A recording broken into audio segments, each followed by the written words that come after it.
สวัสดีครับสวัสดีคุณผู้ชมทุกท่านนะครับต้อนรับสู่เครื่องเสียงเล่นง่ายสไตล์ปีนัทนะครับวันนี้เรากลับมาที่สตูดิโอของเรานะฮะแล้วก็วันนี้ก็ถือว่าเป็นอีกเทปหนึ่งซึ่งผมก็ไม่อยากให้ท่านพลาดเลยนะครับเพราะว่านานๆเราจะมีนักออกแบบลำโพงซึ่งถือว่าปัจจุบันเนี่ยนะครับก็มีชื่อเสียงมากคนหนึ่งที่สุดในโลกคนหนึ่งละนะครับจนผมได้คุยกับเขาเนี่ยล่าสุดเนี่ยถึงขั้นว่าจะมีเป็นสารคดีเลยนะครับอาจจะฉายในทางแบบ Amazon Prime อะไรพวกนี้เลยนะครับซึ่งก็ต้องบอกว่าเป็นไม่โอกาสอย่างนี้มันก็ไม่ได้มีบ่อยๆคุณผู้ชมนะครับที่เขาได้บินมานะครับบินมาจากอเมริกาแล้วก็มาพูดคุยครับให้ความรู้ดังนั้นเนี่ยเหมือนเช่นทุกครั้งนะคุณผู้ชมนะครับถ้าท่านใดมีคำถามนะฮะเกี่ยวกับเครื่องเสียงเกี่ยวกับผมว่าลำโพงแอมวิธีการเล่นต่างๆเนี่ยผมว่าถามกันมาได้เลยนะครับฝากคำถามมาได้แล้วเดี๋ยวจะให้ทางคุณแอนดรูเนี่ยนะครับช่วยตอบคำถามให้นะครับเพราะว่าเราก็เชื่อว่าความรู้เครื่องเสียงนะครับจากผู้ออกแบบอย่างเงี้ยจากโรงงานพวกนี้นะครับเป็นความรู้ซึ่งผมว่าน่าสนใจที่สุดละนะครับเพราะว่าโปรดักต์อย่างที่เขาคิดเขาทำมาเนี่ยแล้วเขาขายได้ทั่วโลกฮะแล้วมีชื่อเสียงแบบระดับโลกเนี่ยมันก็เป็นข้อพิสูจน์หนึ่งว่าวิธีคิดต่างๆที่เขาคิดออกมาเนี่ยมันน่าจะเป็นแนวทางที่ถูกต้องนะและเป็นแนวทางที่ประสบความสำเร็จแล้วก็วันนี้ก็เป็นนักออกแบบลำโพงซึ่งผมว่าประสบความสำเร็จมากที่สุดในโลกคนหนึ่งเลยแหละครับที่เราก็อยากจะเชิญมาให้ความรู้แล้วก็วันนี้ผมก็ดีใจครับนะที่ตอนนี้เราอยู่กับเขาแล้วครับ Mr. Andrew Jones ครับนะฮะ Good evening Mr. Andrew Jones Good evening Welcome to our program We are happy that we have you here in our program I'm happy to be here Yes นะ Mr. Andrew Jones นะแล้วก็คุณวินัทนะครับสวัสดีครับนะฮะ Okay Could you shall we start Yes Could you please tell us about your speaker design history from the past to the present Long story Long story we have around 5 hours I'm very old now so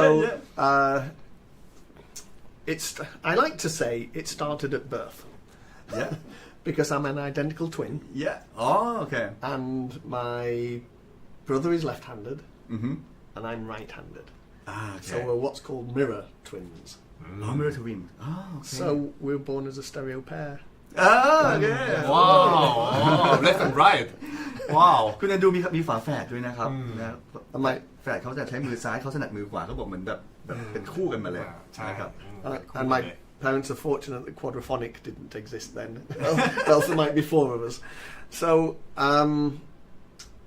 my brother and I always were geeks and we always that's when we were at university postgrad research my brother on the left myself on the right เนี่ยคุณแอนดูคนขวานะครับทาง and so we were always interested in electronics and experimenting and building things and more likely taking them apart and not being able to put them back together again and that's early days at either Infinity or Pioneer Wow there's even a graduation photo in there somewhere so we got interested from electronics we developed an interest there you go look at that hair Wow อันนี้ตอนเขาเรียนจบ50 years ago that but do you know I can hear better now Why? than I could then Why? How? No hair in the way เขาบอกว่าเนี่ยนะตอนนี้เราตอนเรียนจบนะแล้วก็บอกตอนนี้เขาได้ยินเสียงดีขึ้นกว่าเมื่อสมัย50 ปีที่แล้วนะเพราะอะไรไหมเพราะตอนนั้นน่ะเขามีผมปิดหูอยู่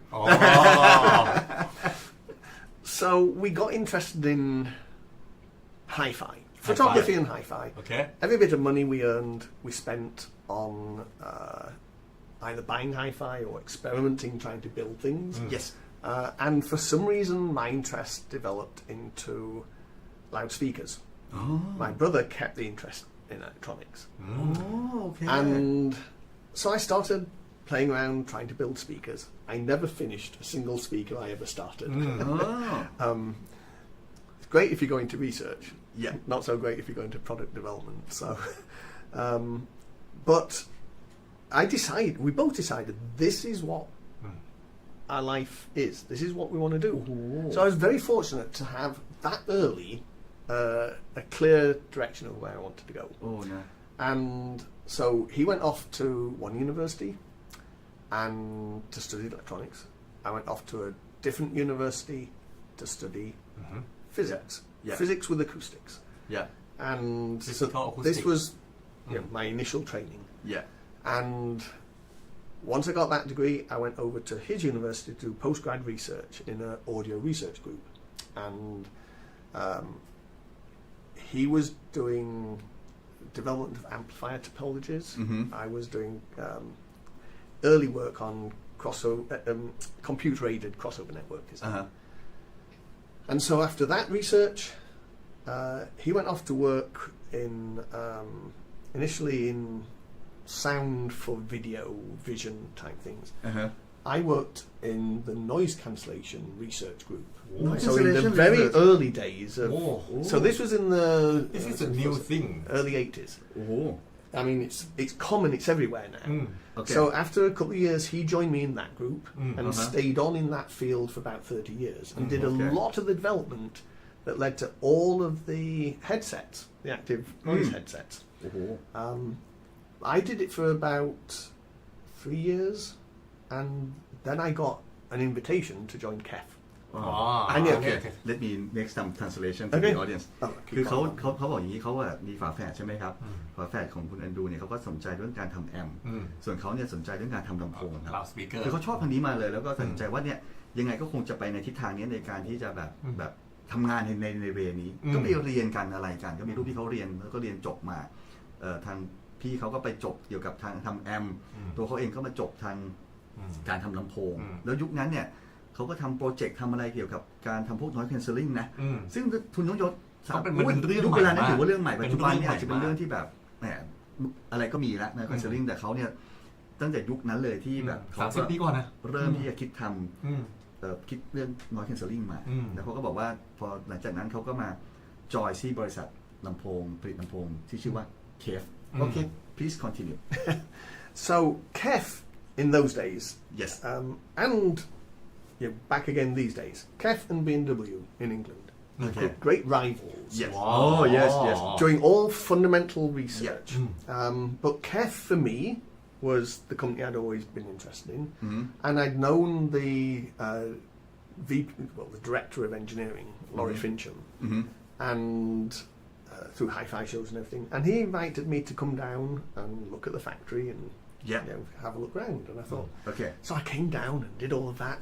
Yeah. And I thought, why did he invite me?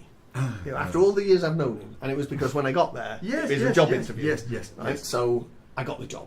yes When I got that, I suddenly thought, and especially on my first day starting, I'm not up to this.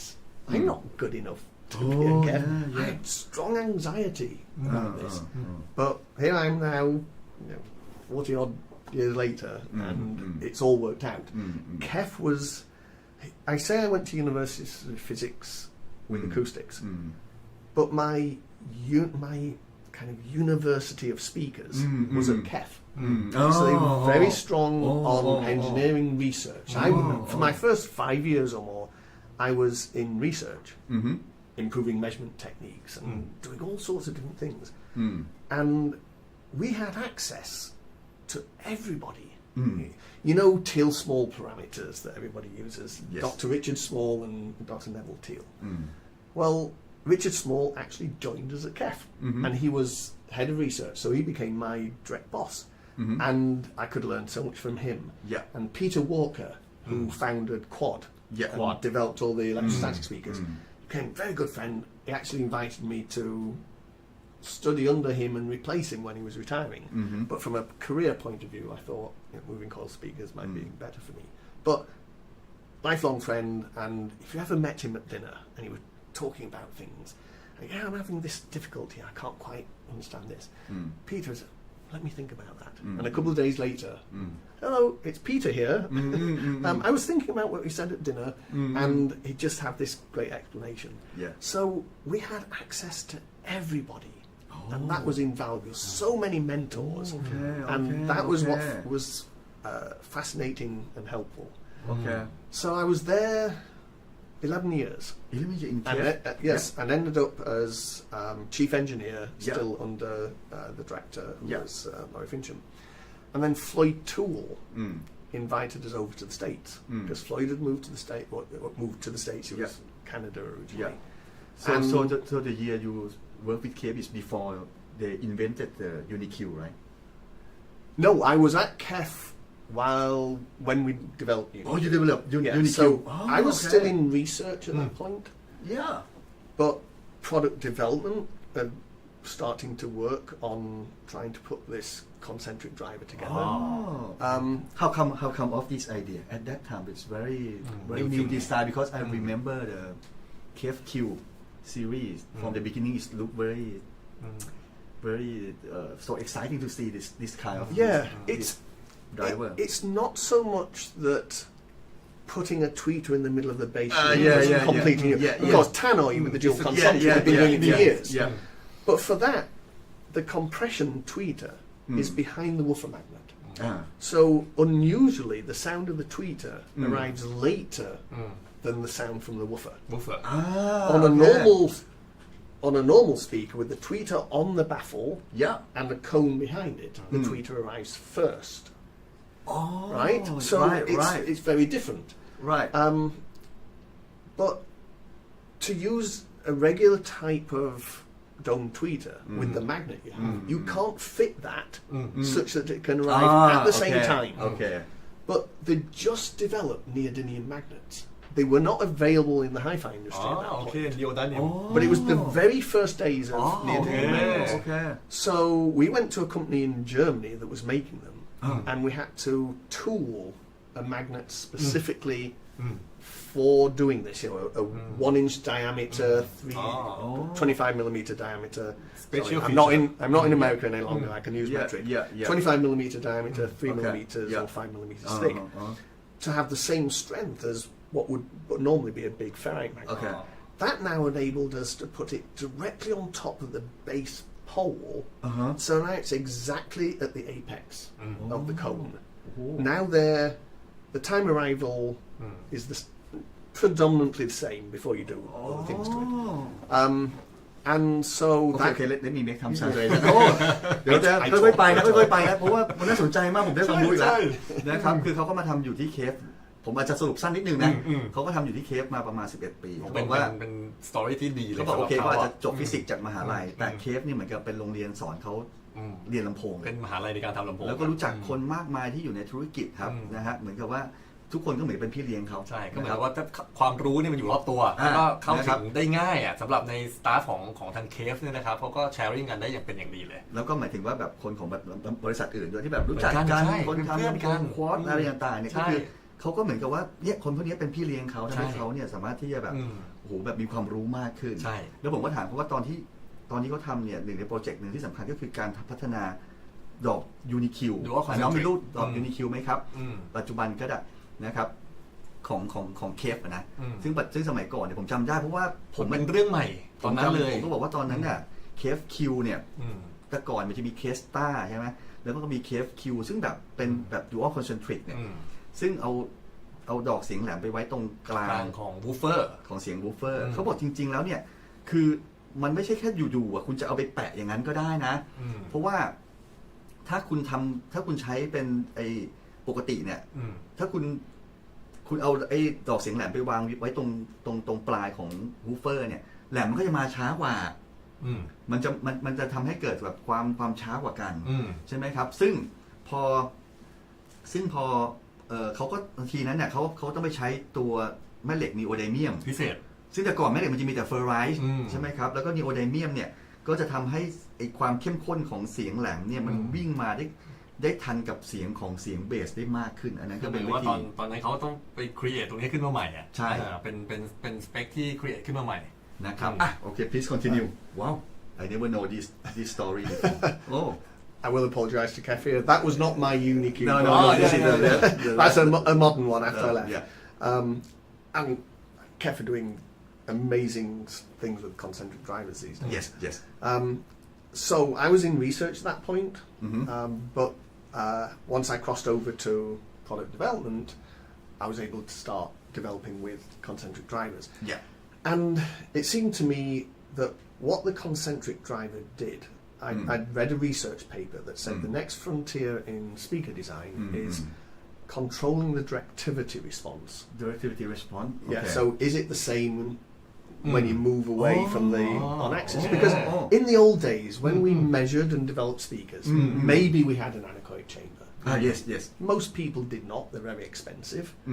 But if you had one, you're designed to measure only on axis. You very rarely made that many measurements off axis. That's true. So That's it's true. the axial response that we developed for. Yes. But what does that do in a room? And of course, all of Floyd's work is about loudspeakers in room and what is the audibility of things. So a concentric driver solves a lot of that. When you've got spaced drivers, well, first of all, why do you have spaced drivers?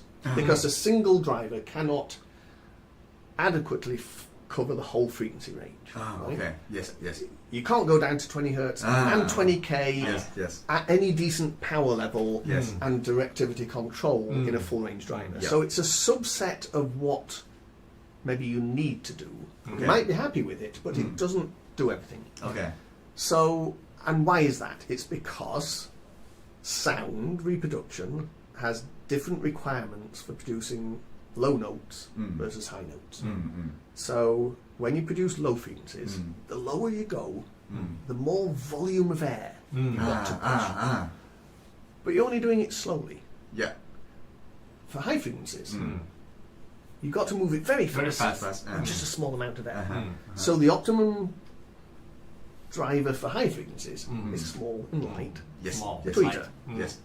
For low frequencies, big and by nature heavy, but they only have to move slow. Move slow. But now you've got to integrate them together. Together. Right, so now you need the crossover, Yes. but where do you put them? Right? In the old days, we just went, we've got, it looks like we got the speaker and we'll stick a tweeter there and we'll stick a big range there and woofer there, right? Because we didn't really care about off-axis. Yes. Now we know better, and what we always do, we put the woofer below the tweeter. Yes. Okay. And I'll That's come back to that later. Okay. Standard. Right. Okay. Standard arrangement. Okay. What does that do, though? First of all, we can hear source elevation. Like, we know the birds up there. We know the dogs down there. Yes. Right? So if we put the tweeter separate from the woofer, we've kind of spread the sound source. Some of the sounds are coming from there, some are coming from here. We have some sensitivity to it. Okay. Second, if we stand up or sit down, we're different relative distance from the tweeter and the woofer. And in that crossover region, that different distance causes phase errors and Phase error. and it can cause cancellation of the frequency response. You can get dips or peaks. Okay. Right? And third, the directivity response in that crossover region is different. The woofer is big, so it starts to get directional at a relatively low frequency. The tweeter being small only starts at a relatively high frequency. Okay. So you go from something that was wide, gets narrow, and wide again, gets narrow again. So if it's flat on axis, it cannot be flat off axis. Just cannot. It's going to fall. Which way are we going for the audience? Low frequencies, falling off axis, comes back up for the tweeter, falls at higher frequencies. So the energy response, the power response, the response in the room from the reflections has to be different from our axis. So you've solved one problem. Created three new ones. Right? Okay. โอเคไม่มี Your turn. คือเขาก็พูดถึงเรื่องของการออกแบบนะเมื่อกี้ก็คุยกันถึงเรื่องการทำลำโพงคอนเซนทริกว่าที่มีการมีเสียงแหลมไปอยู่ตรงบูฟเฟอร์เขาก็กลับมาย้อนเรื่องเกี่ยวกับการที่พูดถึงลำโพงทั่วไปก่อนว่าโอเคแหละถ้าลำโพงทั่วไปเนี่ยบูฟเฟอร์เนี่ยมันจะต้องมีขนาดใหญ่นะแล้วก็จะช้าหน่อยถูกไหมมูฟช้าหน่อยทวิตเตอร์ก็จะเล็กแล้วก็จะสั่นเร็วนะเพราะฉะนั้นทวิตเตอร์ก็จะเป็นเหมือนกับว่าเป็นออกแบบจะเล็กหน่อยแล้วก็เหมือนกับว่าขึ้นตัวเร็วอย่างที่เราทราบกันนะครับแต่อันนี้ก็บอกว่าในสมัยก่อนเนี่ย มันก็รู้แหละแล้วคนนี้มันจะวางกันที่ไหนล่ะตำแหน่งเนี่ยจะเอา Twitter ไปอยู่ตรงไหนวูฟเฟอร์อยู่ตรงไหนก็รู้แล้วมันอยู่บนอยู่ล่างแหละคราวนี้สุดท้ายก็คือเราก็ตัดสินใจว่า Twitter อยู่บน วูฟเฟอร์อยู่ล่างแต่อันนี้มันก็ถ้าสมัยก่อนเนี่ยการคำนวณก็จะตอบไม่ถูกอีกว่ามันจะต้องห่างกันขนาดไหนอีกระหว่าง2อันเนี้ยมันจะต้องห่างกันขนาดไหนอีกนะครับแล้วก็สุดท้ายเนี่ยก็เขาก็บอกว่าถ้าสมมุติว่าออกแบบไม่ดีมันก็จะเกิดอาการที่เฟดเออร์เรอร์อีกหักล้างกันอีกนู่นนี่นั่นก็เป็นปัญหาเวลาคุณนั่งฟังคุณยืนฟังอีกมันก็มีปัญหาอีกคราวนี้เขาบอกว่าลำโพงถ้าเป็นปกติการออกแบบอย่างเงี้ยถ้าออกแบบสุดท้ายเนี่ยมันก็จะเกิดปัญหาว่าถ้าเกิดฟัง on exit ดี off exit ก็จะไม่ดีถ้า off exit ดี on exit ก็จะไม่ดีอีกนี่มันเหมือนกับว่าเป็นข้อจำกัดของลำโพงที่เป็นแบบเสียงแยกกันอย่างนี้คุณแก้ปัญหาได้ปัญหาหนึ่งคุณจะเจออีกปัญหาหนึ่งเนี่ยอันนี้คือเขาบอกประมาณนี้ละนะครับตามกันทันนะคุณผู้ชมนะครับแหมวันนี้เข้มข้นสนุกมากแล้วพวกนี้ผมก็ไม่เรียกได้ว่าเพิ่งจะรู้พร้อมๆท่านเหมือนกันนะฮะโอเค please continue I'm listening in stereo, by the way. Yes. Oh, this very good story. Good story. So, how do we fix this? The distance apart is a problem. Depends on the wavelength. So, if you could lower the crossover point, lower and lower, then those phase errors become less critical. Oh, okay. But you've got the woofer here and the tweeter. They can't go closer than touching. Okay. So there's a limit. There's a limit, yeah. Lowering the crossover point requires you to put more energy at the low end of the tweeter. It can't handle that power. It creates distortion. Yeah. So there's a limit there. Yeah. So you can put the tweeter in a waveguide, and you'll see in the old days, tweeter just on the baffle. But many now put it in a waveguide. Okay, yeah. And a waveguide improves the efficiency of the tweeter at low frequencies.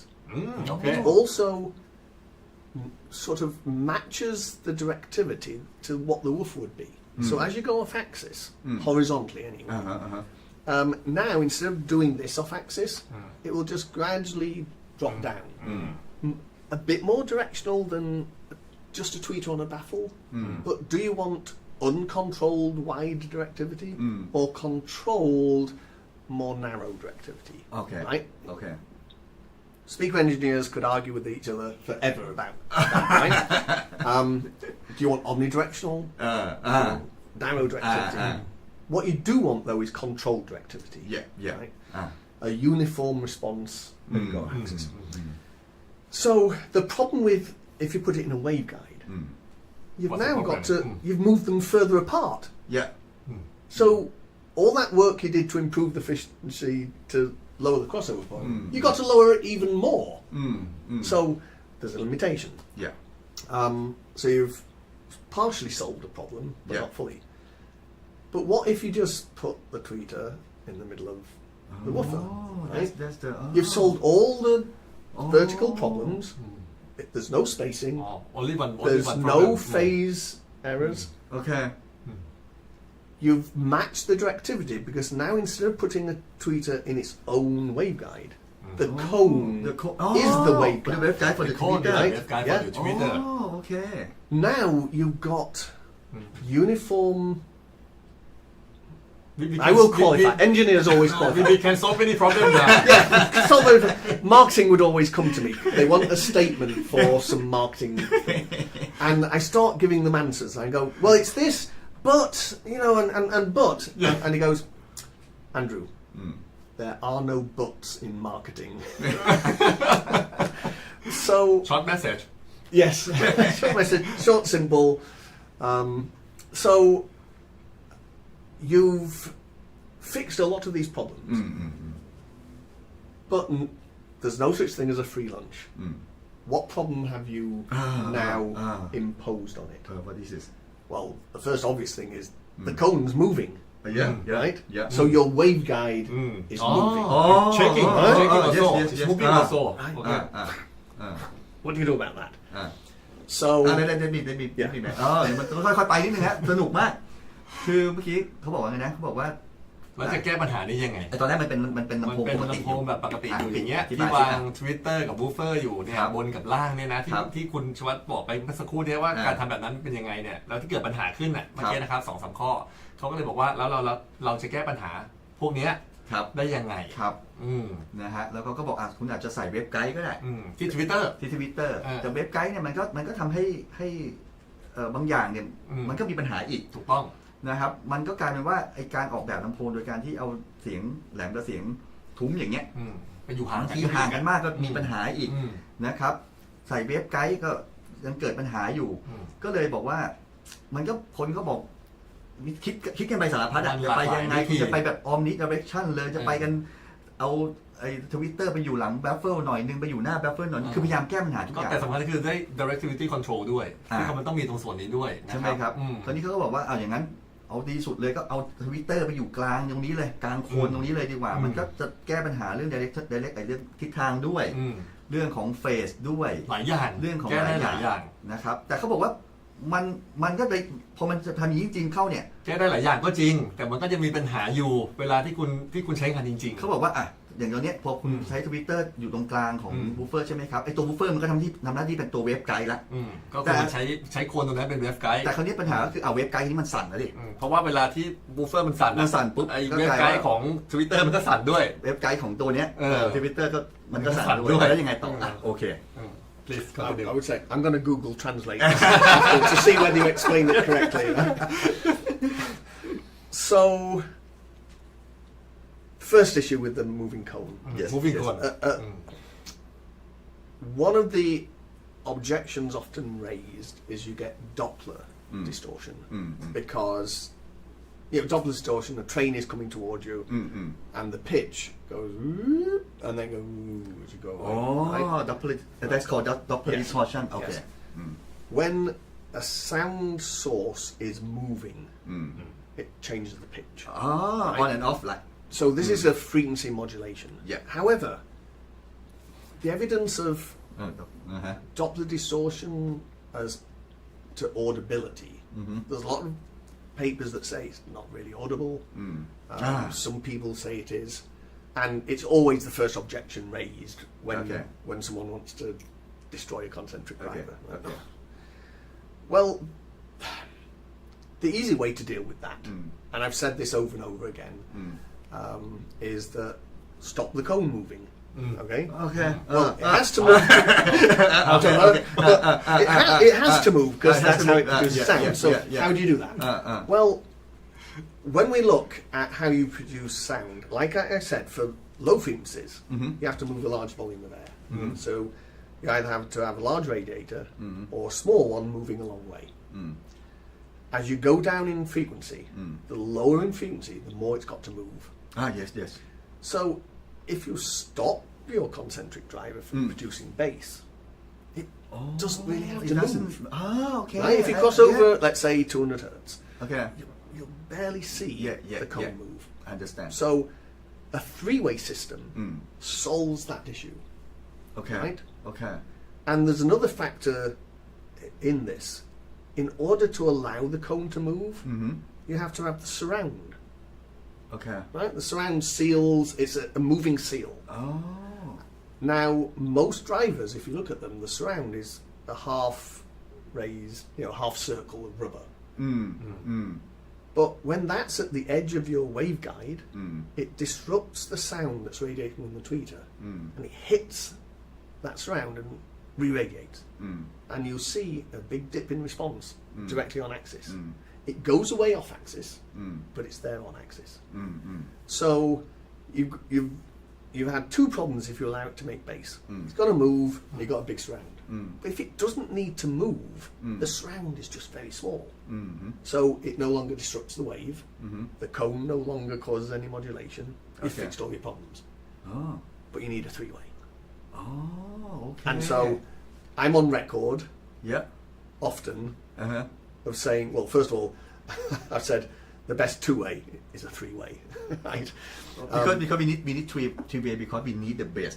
Because we still need bass. Because we need to make the mid very don't move, right? Yes. Okay. So cut off the bass from going. It's now in mid-range, and it solves the problems. But it's got to be a three-way. And in the past, I've always said if I'm going to use concentric drivers, I'm only going to do a three-way. Three-way. Yeah. except these are two-way. อ่า So we have to get into that.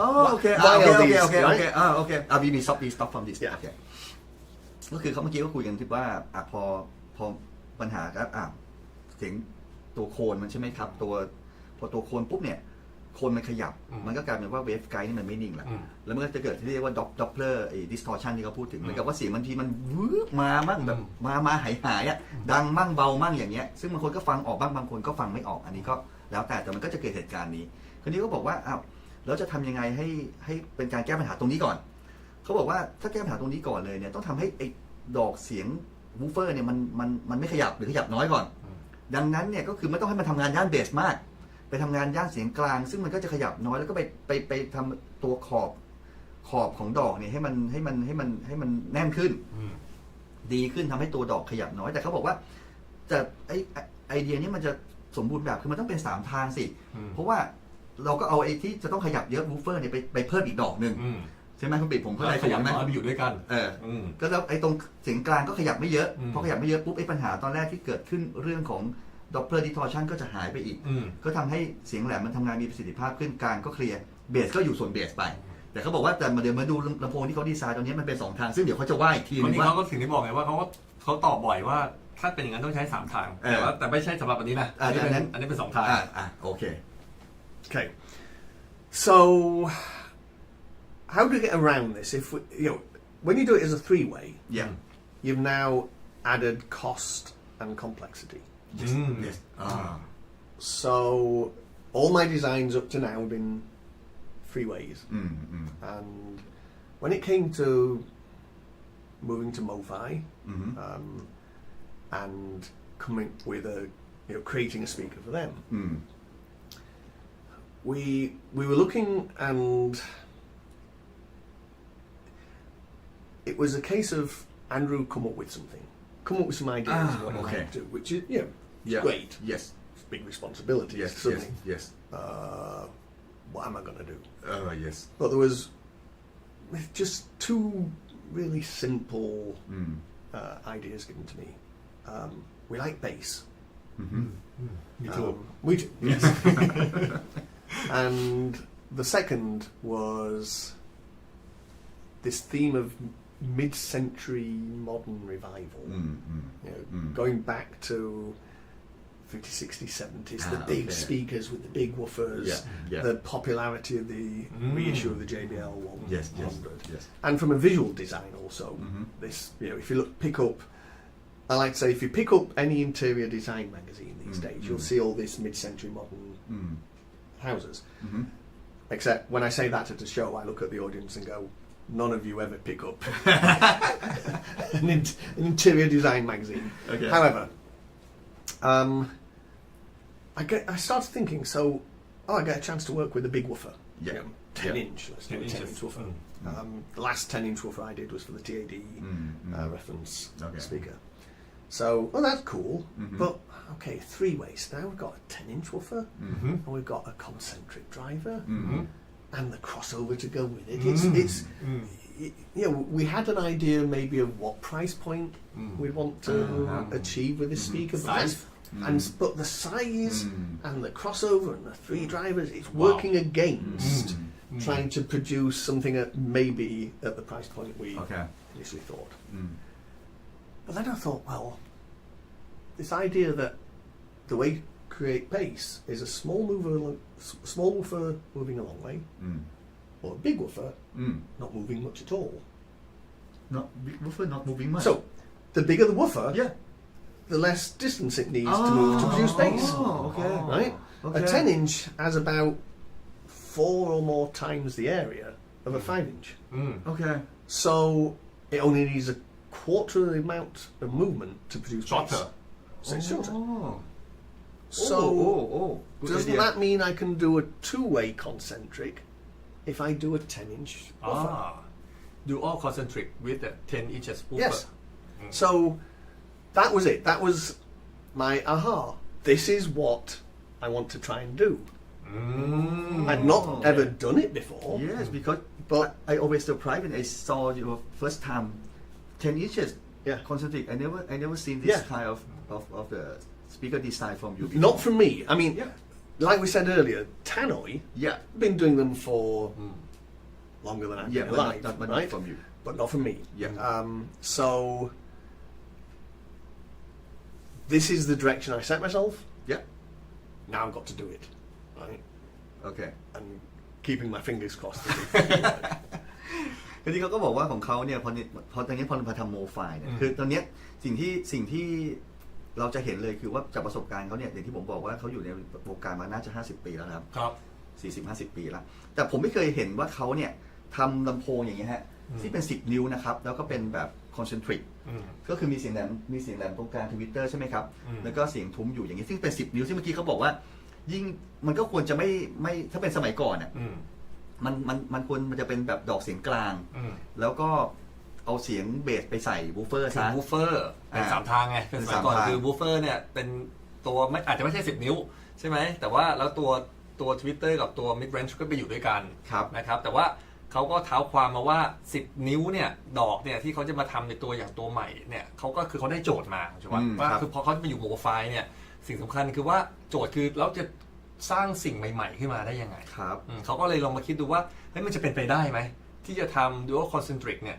แล้วทำเป็น2 ทางเพราะว่าถ้าเกิดว่าคิดแบบเดิมคุณจะว่าทำเป็น3 ทางเหมือนเดิมแล้วมันจะต้องทำแบบนี้ทุกอย่างที่เขาบอกมาเนี่ยแล้วราคาจะไปขายเท่าไหร่นะครับแล้วก็มันจะไปตู้มันต้องขนาดไหนคอสโอเวอร์มันต้องขนาดไหนมันต้องใหญ่ขนาดไหนอ่ะแล้วกับดีไซน์ที่เขาบอกว่าต้องเป็นเหมือนกับเรโทรนิดๆอย่างนี้ด้วยอ่ะเพราะฉะนั้นก็ถือว่าเป็นโจทย์ค่อนข้างใหญ่ดังนั้นเขาก็ลองดูสิว่าถ้าเกิดว่าเป็นทำแบบเนี้ยถ้าเป็นบูฟเฟอร์10 นิ้วแบบเนี้ย10 นิ้วที่ขยับไม่ต้องเยอะ10 นิ้วขยับไม่ต้องเยอะเขาบอกว่าเมื่อกี้ที่เขาบอกคุณชวัฒน์ว่า10 นิ้วเนี่ยเขาทำล่าสุดก่อนอันนี้ก็คือเขาใช้กับตัว TAD ที่เขาออกแบบนะตัว reference เนี่ยน้องมีรูปไหมเมื่อกี้รูปนี้ใช่ไหมนี่อันนี้นะครับอันนี้ก็คือก่อนที่จะเป็นตัวนี้โอเคthis one right yeah I mean so before we continue with the MoFi because we started from a different point Take it back from after you leave the cave and join the TAD. So okay. I got invited to come over to the States to join Infinity. Okay, Infinity. So I did 3 years with Infinity. Okay. Wow. Did some interesting designs, and the first speaker I did was a tower speaker. Tower speaker. With a extruded aluminum column with 4 mid-bass drivers, 2 mid-range, 1 tweeter, and a side-firing 12-inch woofer driven with a 150-watt amplifier, all built in. So it was not a separate subwoofer that you had to plug in. Okay. It was just took the speaker level input. Okay. So other than having to plug it in for power, it appeared like it was just a regular passive speaker. Okay. But it had 96 dB sensitivity and a flat impedance curve, so it was very easy to drive. And it was one of the first self-powered bass things on the market.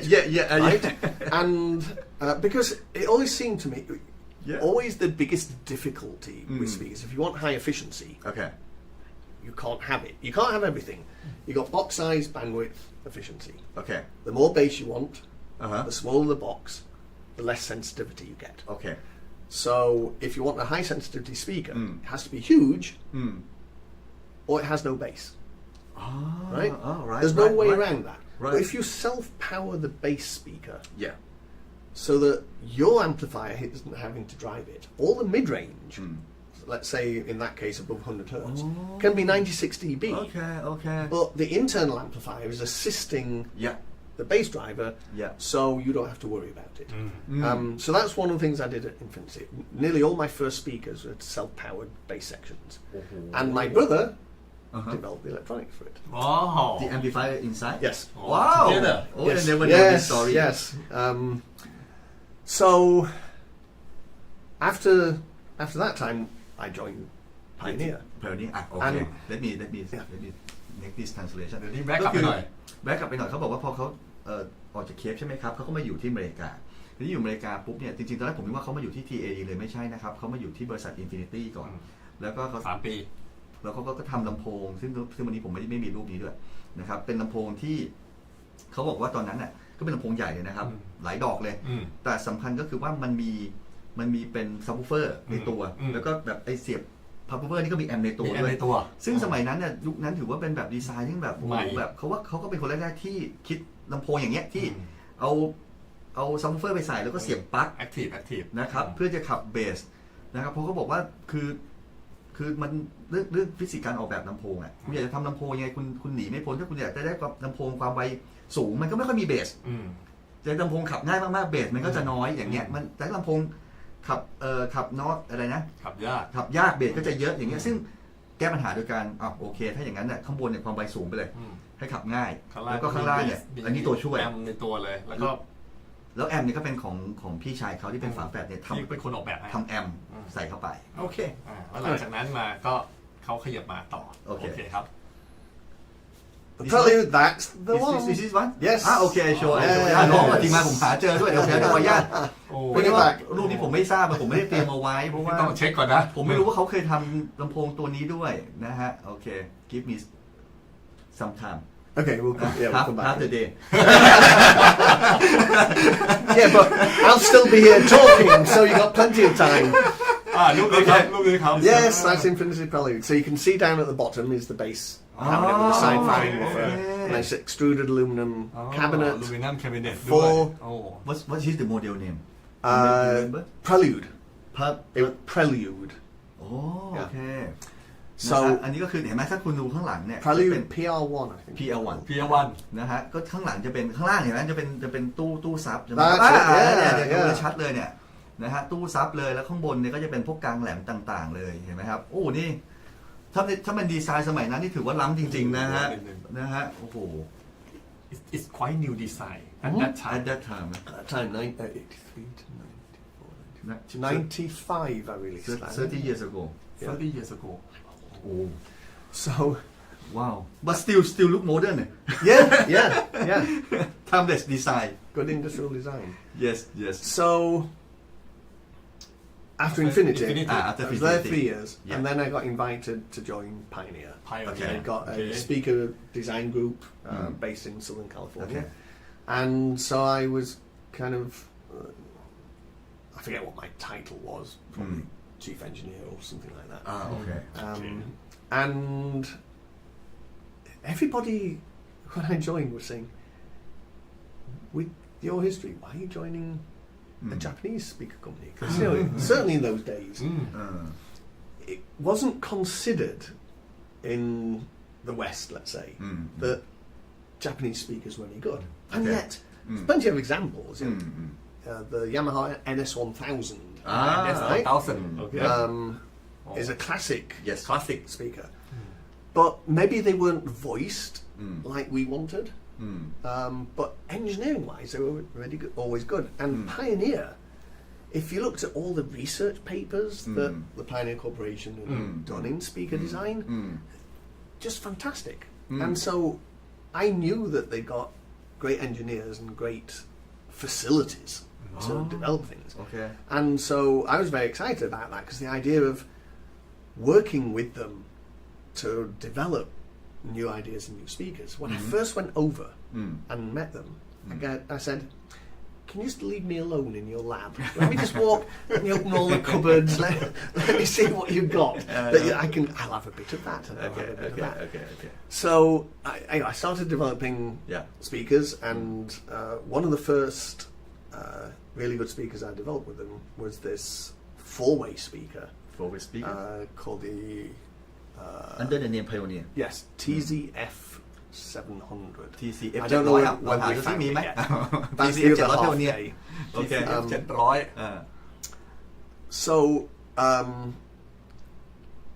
I developed a completely, with the help of Japan, a completely new concentric driver.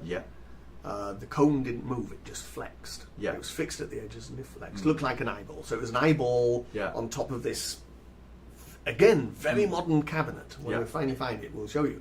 And I used Alan Boothroyd to do the industrial design. Alan Boothroyd of Boothroyd Stewart Meridian. And so he did all our industrial design at KEF. So I'm going to use him again at Pioneer.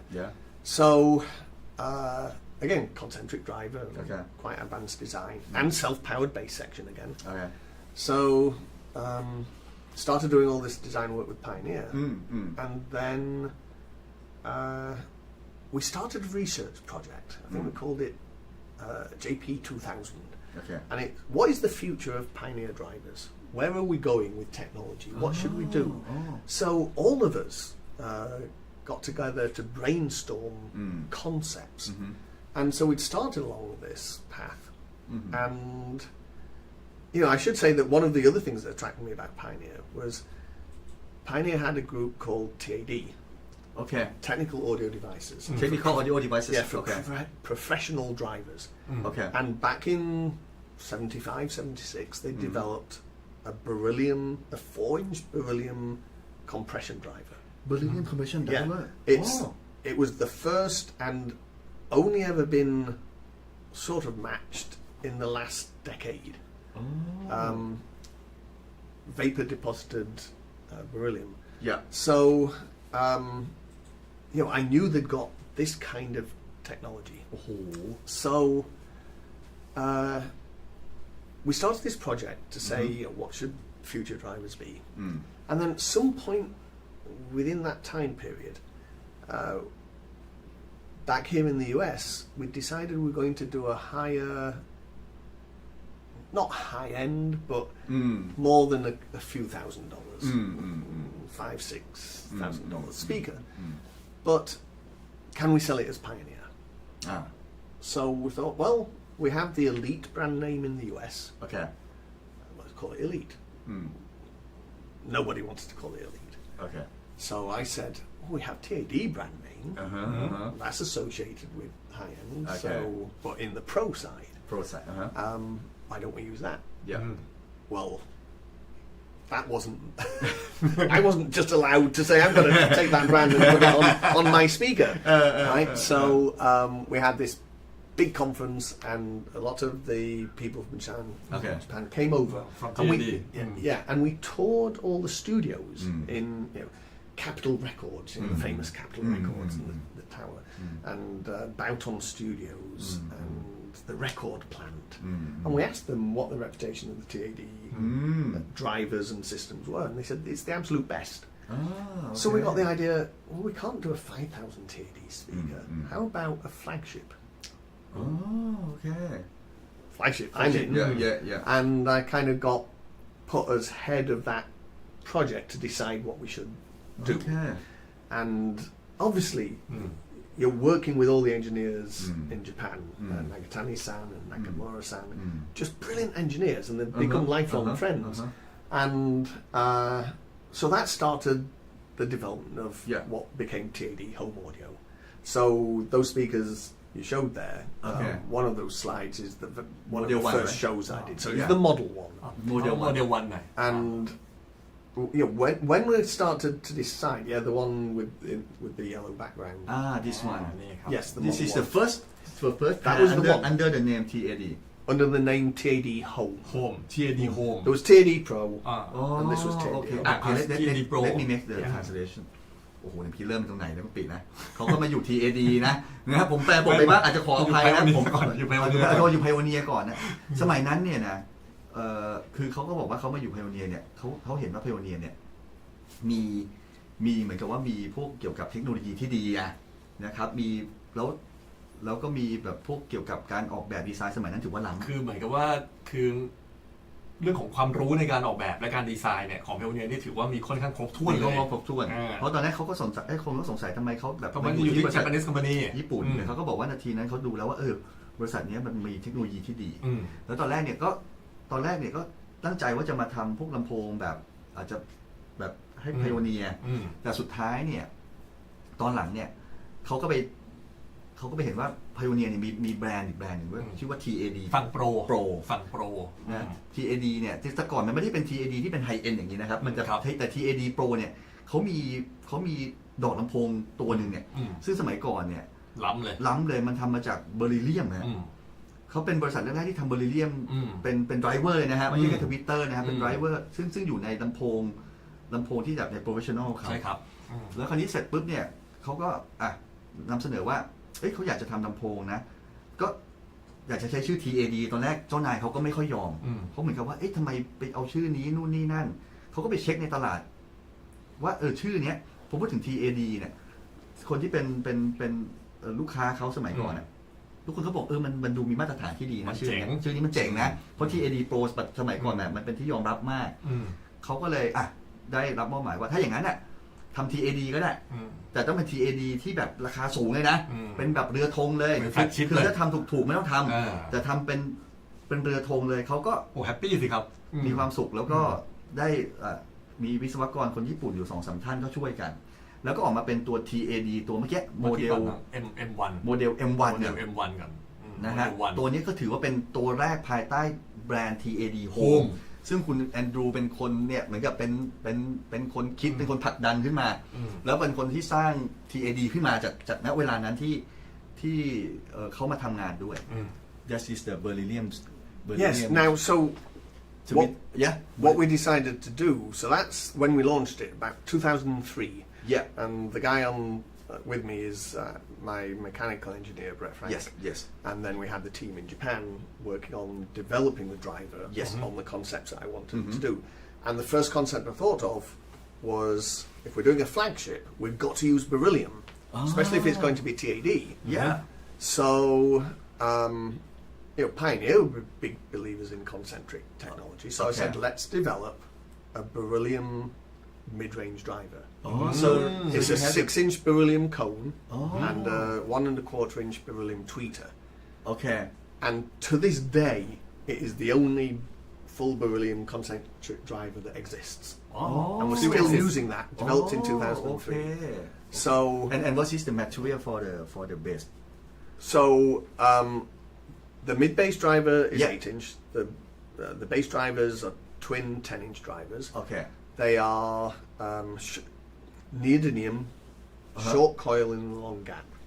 So in the bass driver, it's a 12mm coil in a 35mm gap. So it's got 1-inch total linear excursion, and about half of that amount for the mid-bass driver. And the cabinet was. Again, I used Alan Boothroyd for the industrial design, and the cabinet is constructed of 52 sheets of plywood. You saw it in this part of it in the sketch of where it shows the cabinet. Yeah, that one. So on the left of that picture, each layer was CNC machined. Each layer different, stacked up to create the shape of the cabinet, the internal structure of the braces, even the vents were incorporated into the structure. And then the head unit was a separate thing on top that was a casting of aluminum loaded epoxy containing the mid-range the concentric driver. So that launched TAD Home Audio. So 20 years ago. And it's booming. I mean, there's lots of models now. They also started doing electronics to go with it. Also, so you launched the speaker first and then the electronic came later. Yeah, electronic came quite a bit later. Okay. นะฮะก็คือตอนนั้นเนี่ยเขาก็ออกแบบตัวนี้ใช่ไหมครับแล้วก็ให้ดูนะตัวตู้เนี่ยเขาแบบเหมือนกับเป็นแบบสแต็กแบบเอาไม้มาซ้อนกันแบบเป็นโครงสร้างที่แน่นหนามากนะครับแล้วข้างบนจริงๆหัวเนี่ยจะเป็นแยกเป็นอลูมิเนียมแยกอีกชิ้นหนึ่งนะครับแล้วก็เบอริเลียมเนี่ยใช้ในทั้งตัวเสียงกลางก็เสียงแหลมนะครับซึ่งก็ยังใช้มาถึงทุกวันนี้นะนะครับปัจจุบันก็ยังถือว่าโมเดลนี้ก็ยังพัฒนามาแล้วก็ยังขายก็อาจจะมีการปรับเปลี่ยนไปบ้างอะไรบ้างแต่ว่าพื้นฐานนี่ก็มาจากตรงนี้แหละแล้วตัวนี้เป็นตัวที่สร้างชื่อเสียงให้กับTAD Okay and that anechoic chamber we had an anechoic chamber in Southern California and one of the best chambers I've ever been in and they had an identical chamber in Tokyo so I could work in either place and get consistent results. And it's quite funny because one day, this anechoic chamber, they're very expensive. It's a very big chamber, and it's built as a room within a room. And the inner room is floating, mechanically isolated. So not only does no sound get out because it's absorbed, no sound from outside gets in. So you got this double door. So you open the outer door, open the inner door, walk across this little bridge and into the chamber. So one day I'm working in the chamber and I come out and there's no one around. The whole lab, everyone who works in the lab, is gone. And it's about lunchtime, so I'm thinking, it must be lunch. So I go out into the main offices. No one there either. What's going on? I look out the windows. Everybody's out in the car park. Earthquake. Okay. There's a little, I mean, not a big earthquake, little turn. I didn't know because I'm in a fully isolated floating room, and I come out. I'm thinking, well, didn't anyone think about where's Andrew? And I remember once saying, because I was living in Southern California and working in Tokyo, and I said, my wife with me always going to Japan. She was going, what happens if there's an earthquake while you gone? And I go, well, there could equally be an earthquake while I'm in Tokyo. And she goes, yeah, but if you're here when there's an earthquake, at least you're with me. And I thought, right, sorry. And in fact, going back to the history part. Yes. So I get offered to come to the States when I was at KEF. And I was trying to make that decision because it's a big decision. It's not just a new job, it's moving countries. So I took quite a while to make the decision. I finally go into the KEF management, and it was January the 17th, 1994. And that's a very memorable date because 10 o'clock in the morning, I'm going to tell the management, okay, I'm going to take this job in Northridge, California. Okay. I'd already told them I might, but now I've made my decision, I'm going to take this job in Northridge. 2 hours later, about lunchtime, 12:30, they all come down. Andrew, turn on the news. There's been an earthquake in Northridge, California. And it was the big earthquake.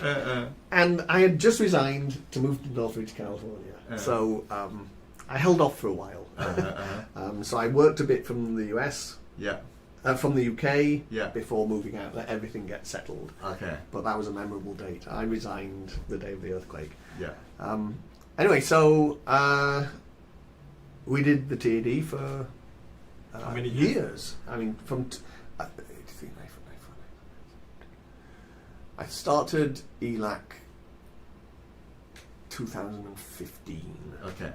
So about 12 years of working on TAD systems, as well as Pioneer speaker systems. Okay. And then I got, I chose to move to ELAC to help launch the US division of ELAC, which is, as you know, a German speaker. Yes. ELAC had never, with their distributors, been very successful in the US. And also they never did the lower cost speakers. So since I'd been doing lower cost speakers, and there was that Pioneer speaker that I did with $100 from the very top to the debut.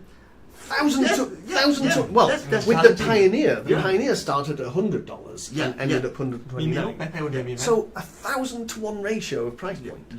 So that Pioneer speaker, that haircut, those eyebrows, yes, that launched originally at $89, but quickly went up to $99, and then the Mark II. I'm looking at those eyebrows. What did I do there? Oh, handsome. This is how much at that time? $99 a pair. Really? Oh. And then the Mark II version was $129. And that became the de facto entry-level speaker for everybody. And it got all these great reviews. We sold a ton of them. And so when we started ELAC, we thought everybody's asking us to do a more expensive speaker. But I'd already left Pioneer. So we thought, let's do the next price point up. Let's make that the launch point for ELAC. And that was the debut. Obviously debut because I debut with ELAC. And debut with ELAC. So that. Wow. Debut.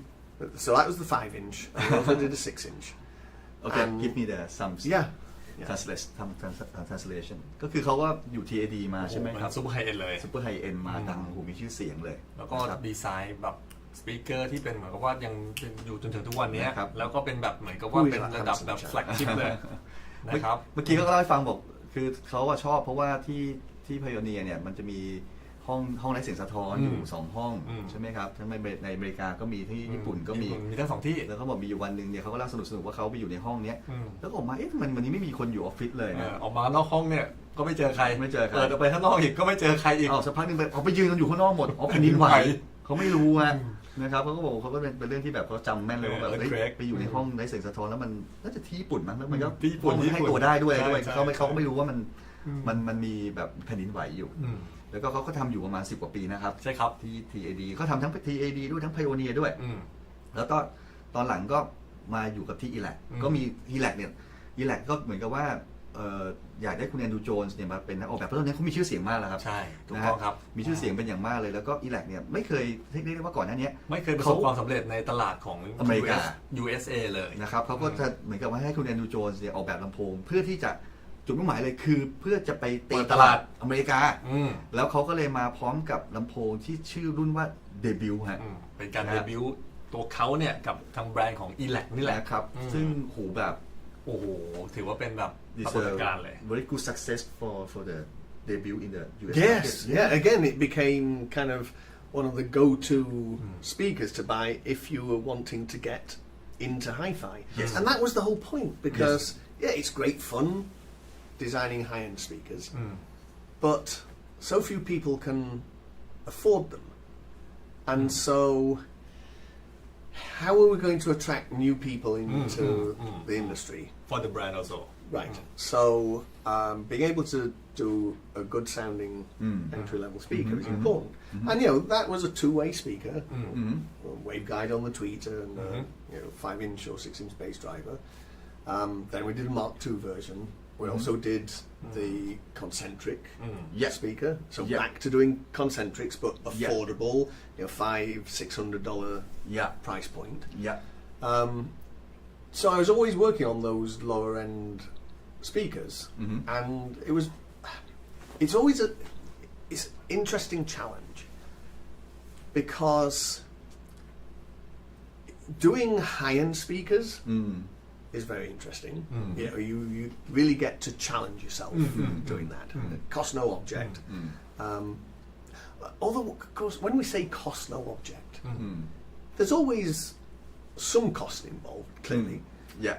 There's still, whatever price point you decide your speaker is going to be, there's already someone else doing one at that sort of price point. Yeah. So you're still in competition for whatever price point you've ended up at. Sure, right? sure. So you still got to give great value for money. Yeah.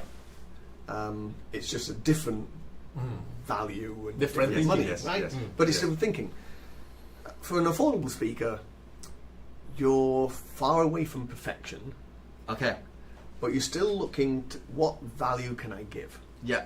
And it's very interesting actually because this idea of let's say original, the closest approach to the original sound. We often think that the goal is to reproduce real instruments in a real space.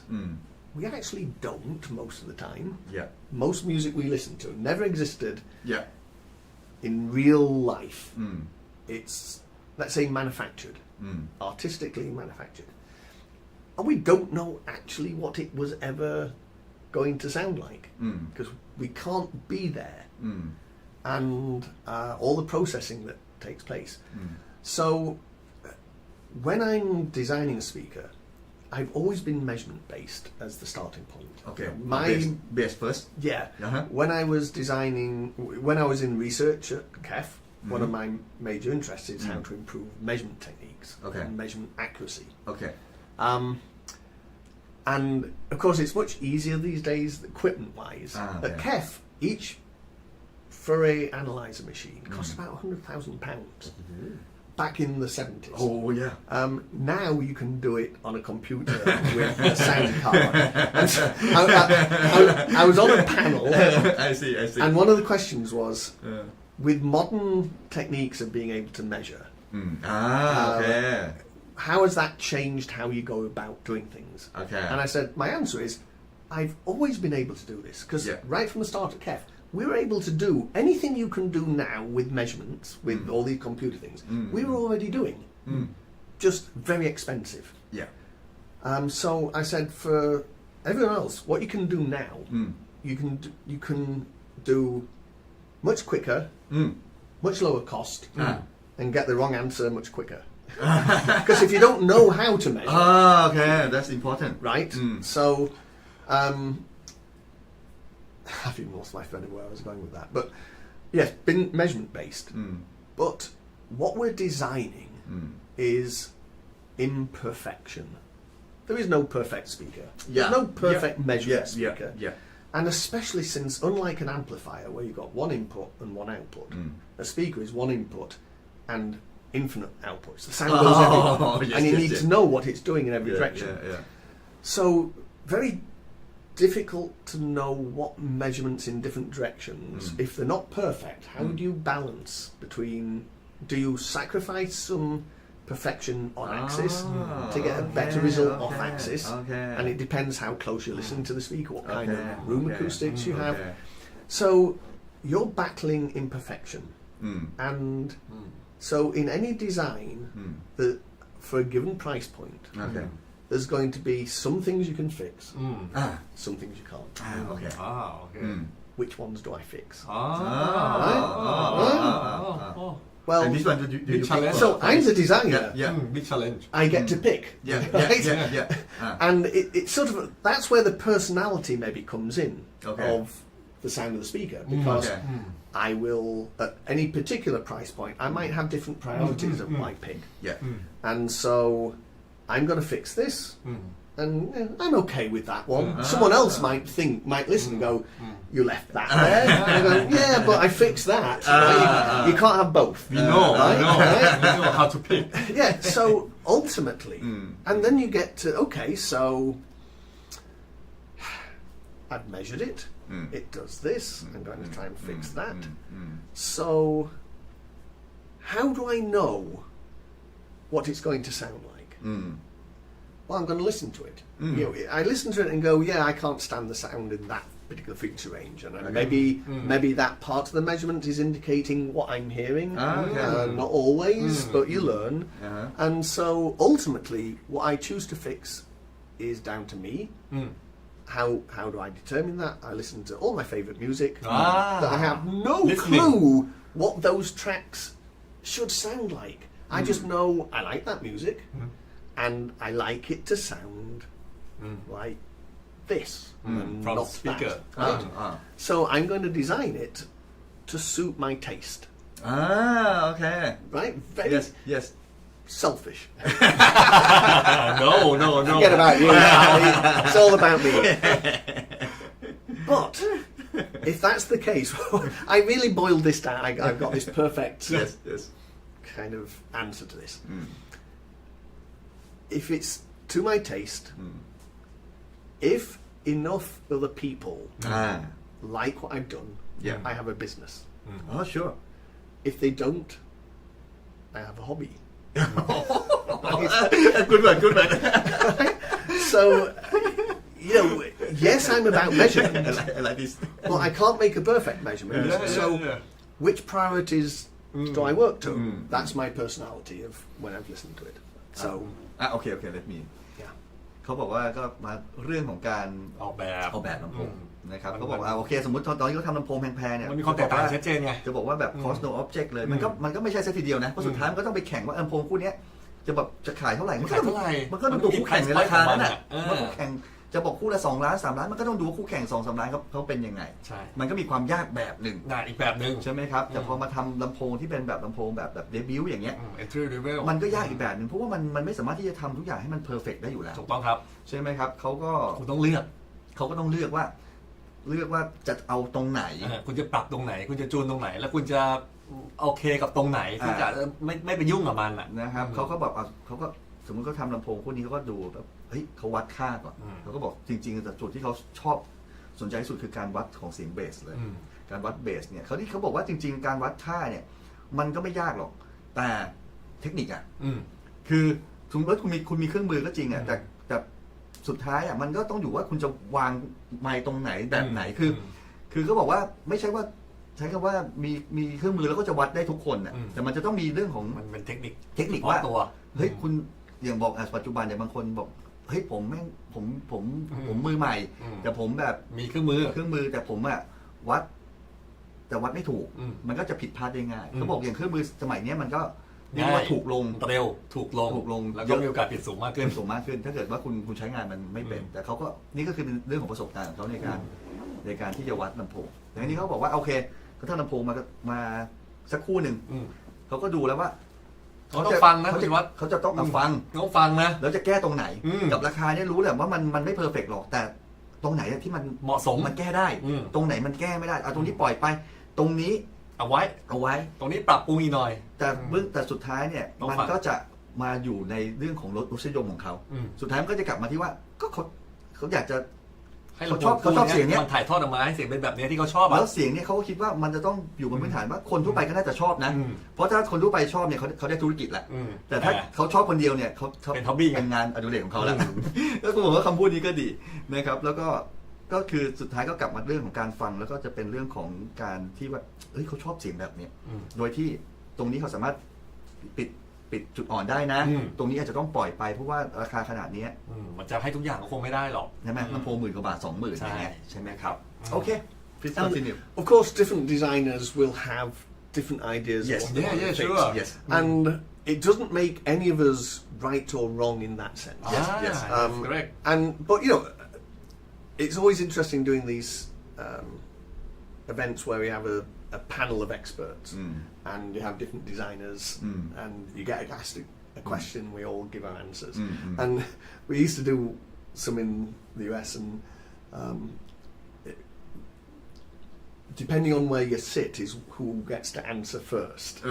And we had one guy at one end and he always answers the question first. And then you all go, well, as so-and-so said, and as so-and-so said. And I said, next year, I want to be number first. So they all have to say, well, as Andrew just said. Right? But even though some of our products are different, a lot of us believe in a lot of the same things. And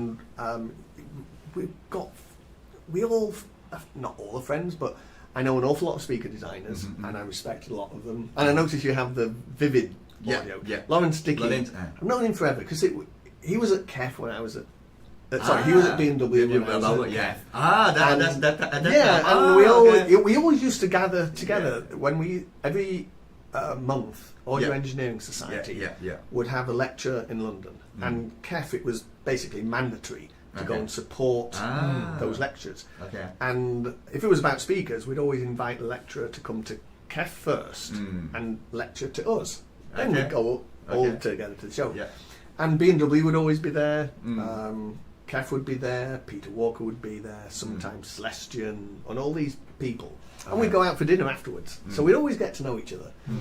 So with Lawrence Dickey, there was one time at the Munich show and we bumped into each other and we're just in a corner chatting away and a reviewer came up to us.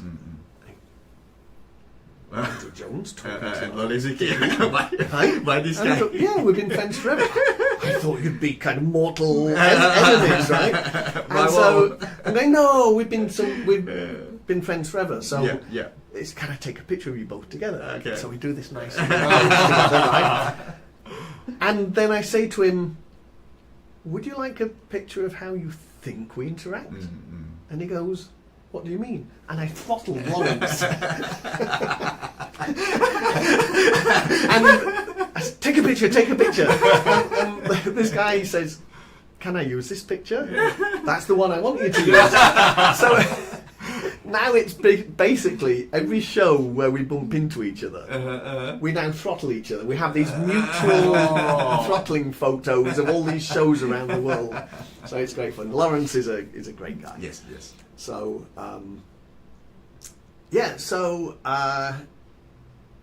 it becomes whatever the price point, the personality. ELAC debut. But you know, we did the ELAC affordable speakers, Yeah. and I did lots of them. Lots of different speaker price points. What the feedback in the USA market when you launched the ELAC? Oh, it was debut? huge. And the interesting thing though is, do you know who was the first dealership to sign on to sell ELAC debut? No, I don't know. Who? MoFi Music Direct. Oh, really? Really? That's when I found out, right? So, no, they didn't steal me from that point, see, but yeah, it was just I got to know them, got to know the guys, and a great bunch of guys. But it's just an interesting coincidence. Okay. 6 years later, Yes. I end up designing for for MoFi. MoFi. Yeah. Who knows? And yeah, that was interesting because I'd been talking to them, and I was thinking of, am I done? Am I retiring? Is ELAC Okay. what I retire? But not that they wanted me to, not that I was really thinking that way. Okay. I'm never going to retire because I enjoy doing this too much. Yeah. I've still got so many different ideas that I want to do. And that's the thing. Sometimes, depending on where you are, you develop certain ideas or you develop certain products because that's what matches what that company is set up to sell. Yeah. All these other ideas in your brain, you can't implement there. And so somewhat limiting from time to time. Yeah. And you just get in your head that I want to create. There's different directions I want to go in. And it just happened. Thoroughly enjoyed ELAC, but this opportunity came up of you got a chance to do something that new because MoFi didn't make speakers. MoFi wasn't a speaker company. Yes. So imagine I was new and Kefra, let's say I'm experienced, Kefra offering me a job. Okay.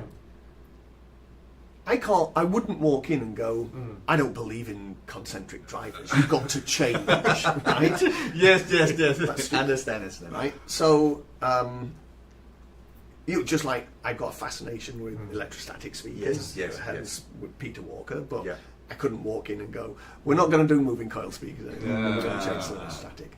So, MoFi was, we don't make speakers. But all new. But we want to. It's all new. It's not a speaker company. Yeah. It's gonna be somewhat of a speaker company at some point, but as I add more speakers to the range. But it's not like I'm developing range after range after range. It's think of an idea, look at a niche, what would work, and give me a chance to think through what I'm doing. Hence the development of these and whatever comes next. Which you'll know about soon. Wow.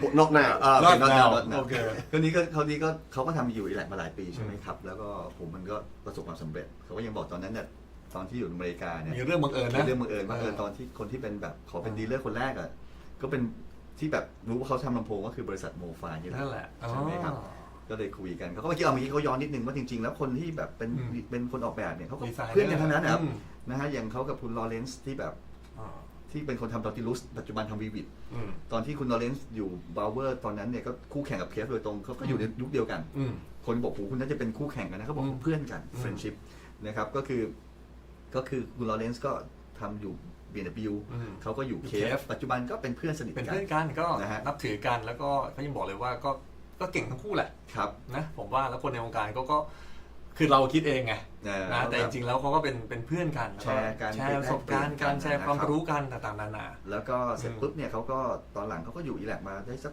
พักใหญ่ๆตอนหลังเขาก็ออกจากELACมาทางนี้เขาก็ถามว่าคุณแอนดรูรีไทร์หรือยังเขาบอกเขาไม่ได้รีไทร์เขายังสนุกอยู่เลยใช่ก็เลยแบบทางMoFiก็ติดต่อแต่ผมชอบไอเดียนะเขาบอกว่าเขาก็โปรเจกต์เขาคิดอยู่ตลอดเวลาแหละคือทุกอย่างมันอยู่ในหัวหมดแหละแล้วก็เขาก็อยากทำอะไรใหม่ๆแต่ว่าบางทีอ่ะเวลาที่คุณคิดคุณชูวัฒน์บางทีแล้วถึงจุดนึงอ่ะไอสิ่งนั้นอ่ะมันอาจจะยังทำไม่ได้อ่ะด้วยข้อจำกัดหลายๆอย่างอ่ะแต่มันก็ยังค้างอยู่ไงเพราะฉะนั้นแล้วมันอาจจะมีช่วงที่มันเหมาะสมแล้วก็ที่มันจะสามารถทำให้ความคิดตรงนั้นอ่ะหรือว่าไอโปรเจกต์ที่ ที่เขาคิดอ่ะมันเป็นจริงขึ้นมาได้ คราวนี้ที่มาเรื่องบริษัท MoFi เพราะว่าเขาเห็นว่าบริษัทเนี้ยเขาไม่เคยทำลำโพงมาก่อน มันเป็นเริ่มจากศูน คือ ย์เล มัน ย ง่ายกว่าที่แบบเขาเดินไปที่แบบบริษัทที่ผลิตลำโพงอยู่แล้วแบบเขาจะไปเหมือนกับว่าไปเสนอไอเดียของเขาแบบเปลี่ยนใหม่ทั้งหมดอย่างเงี้ย ใช่อันเก่าไม่ได้ ไม่ใช่นะ เปลี่ยนเป็นอันใหม่นะ มันก็ไม่ได้มันก็มีข้อจำกัดสมมติก็เป็นบริษัทอะไรสักอย่างเนี่ยมันเขาทางนู้นก็มีเทคโนโลยีอยู่แล้ว ใช่ ทางนี้เขาก็อาจจะไม่ได้แบบ 100% ในการที่จะ ถูกต้อง ที่จะทำ แต่ว่าถ้าเกิดว่าเป็น MoFi เนี่ยคือเขาไม่ได้เป็น speaker company ครับ ใช่ไหมเพราะฉะนั้นแล้วเนี่ยมันเหมือนกับว่าเป็นโปรเจกต์ใหม่เลยทุกอย่างเป็นเรื่องใหม่ทั้งหมมดเลย นะฮะเมื่อกี้เห็นมีคำถามจากบน YouTube ไหมครับ I think I see some question from the audience Well, เนี่ย Mr. Jojo yeah. yeah Australian watching in Bangkok Bobby Mr. Bobby and Mr. Jojo Miracle What did he retract though? Yeah. Message retracted. I don't know Yeah, with the 41. Yes. He is your big fans Yeah. ใช่ไหม Mr. And he Jojo plans to make ultra high end speaker in the future. In the future Yes. อ่า In my head, I have ideas. I see from your list. Just about finished the first question on the เดี๋ยวมีคำถามอันไหนยิงไหมถ้ามีคำถามมีก็ถามได้นะครับโอ้นะฮะเนี่ย Mr. เอกวิทย์ said he listening to the ELAC daily reference he said are there any trick or any way to upgrade to make this speaker sound a little bit better they will reference they will reference Yeah, sell them and buy these. You know, some people remove the grill that's over the front, but if you do that, the little groove that tweeter grill sat into, you need to fill that in. Because it causes a dip in response at the high frequencies. So just put something soft or glue or something. The other, if you... Always with low-cost speakers, the cabinet is always going to make sound. So if you want a simple, non-technical thing, you could try and put... here's no way. Get some ceramic tiles and cut them small enough to go through the hole. Take out the woofer and put a soft glue. And glue them to the inside of the cabinet. That will help kill some of the cabinet sound. So you can try things like that. Okay. Yeah. Okay. Yeah. So, yeah, we get back to MoFi. I told you already about the story of how we started to develop this. Okay. And we end up with the source point 10. Yeah. We change the surround, so because it mustn't disrupt the sound field. Okay. We have the corrugated. Okay. ขอดู MoFi start point หน่อยครับ Okay. And ที่ตัว that's my listening room. ในที่ห้องฟังเขานะครับ And so what I did, I developed a new magnet structure because one of the problems when you're trying to do a small magnet for the tweeter to fit within the voice coil of the woofer, you don't get enough flux density to get a high efficiency tweeter. And it's good to make the tweeter as efficient as possible. It's going to be way more efficient than the system sensitivity because it's always the bass driver that sets system sensitivity. But the mid-range and tweeter, if it's a three-way for example, can be higher sensitivity. You can just in the crossover dial them down. But what that means is not much power is going into those drivers. All the power's being used up by the bass driver. And so you get much lower distortion doing that way, less thermal compression, the lower the current through the voice coil, less modulation distortions. So I always try and do that, and so it's important to engineer the magnet structure to do that. And by using my two magnets in opposition, the magnet for the tweeter couples with the magnet for the woofer, and they both help each other. In different directions. In different directions. Now that... That's a big problem. Yeah. When you normally design a drive unit, you build the magnet structure, but magnets are not magnetized. Okay. You glue them all together, put the voice coil, put the coil in, then put the whole unit in the magnetizer and blast it with this pulse, and it becomes magnetized. But if you need magnets in opposite directions, you can't do that. So you have to pre-magnetize these neodymium magnets, and you know how strong neodymium is. If you're playing, if you play with little butt magnets, and they go and they pinch your skin, right? So, but these are this diameter and they're that thick, and so building a drive unit that way, you know, you got to push the magnets. They don't want to go together. You got to push them together, or the other way round, which is even more dangerous. They're wanting to pull together. Yeah. And they go, boom. Oh yeah. So, I know. Yeah. So persuading the factory to build them that way was not an easy task. Right? But that's partly what creates, you know, the quality level that I'm getting from this drive unit. And the other interesting factor was, you know, okay, we've decided we're going to do this 10-inch driver. Yeah. 10-inch mid-range. How many speakers on the market have a 10-inch mid-range driver? Very Almost few. gone. No. Tannoy? No. Yes. Yes. Only few. And there's a couple of manufacturers in the US that do that. So the question is, can it be done? Can you make a 10-inch driver that goes out smoothly to 3K and, you know, a little beyond to give you some room for manoeuvre and where you're going to put the crossover point? Well, I need to know, is it possible? And what cone material to use? And all the exotic materials, there's almost none of them ever been used in a 10-inch base mid-range. And the exotic materials, once they break up, tend to break up very violently. Okay. So what does work? Well, if there aren't many examples to look at in home audio, pro audio, there's lots of 10-inch base mid-range drivers. Now, maybe the sound quality level of neutrality wasn't the design goal. Okay. But my thought was, if I can find just one that is smooth up to that frequency, then it can be done. Okay. Can I do it though? Just because someone else did it doesn't mean I know how to do it. Yeah. So that was my first goal in the experimentation. But nothing exists. I had to tool everything in order to know whether it could work. Yes. So we had to put that money in. Yes. In that investigation phase. Yes.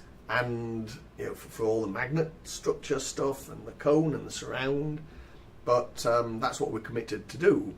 And keeping fingers crossed. And it worked. Wow. So the very first driver sample that I got built was almost exactly what I needed. There were some tweaks I made to the surround, but it worked extremely well. And so when I then got the chance to, measure it and start designing the crossover, and when I first put it in the box to listen to, it was,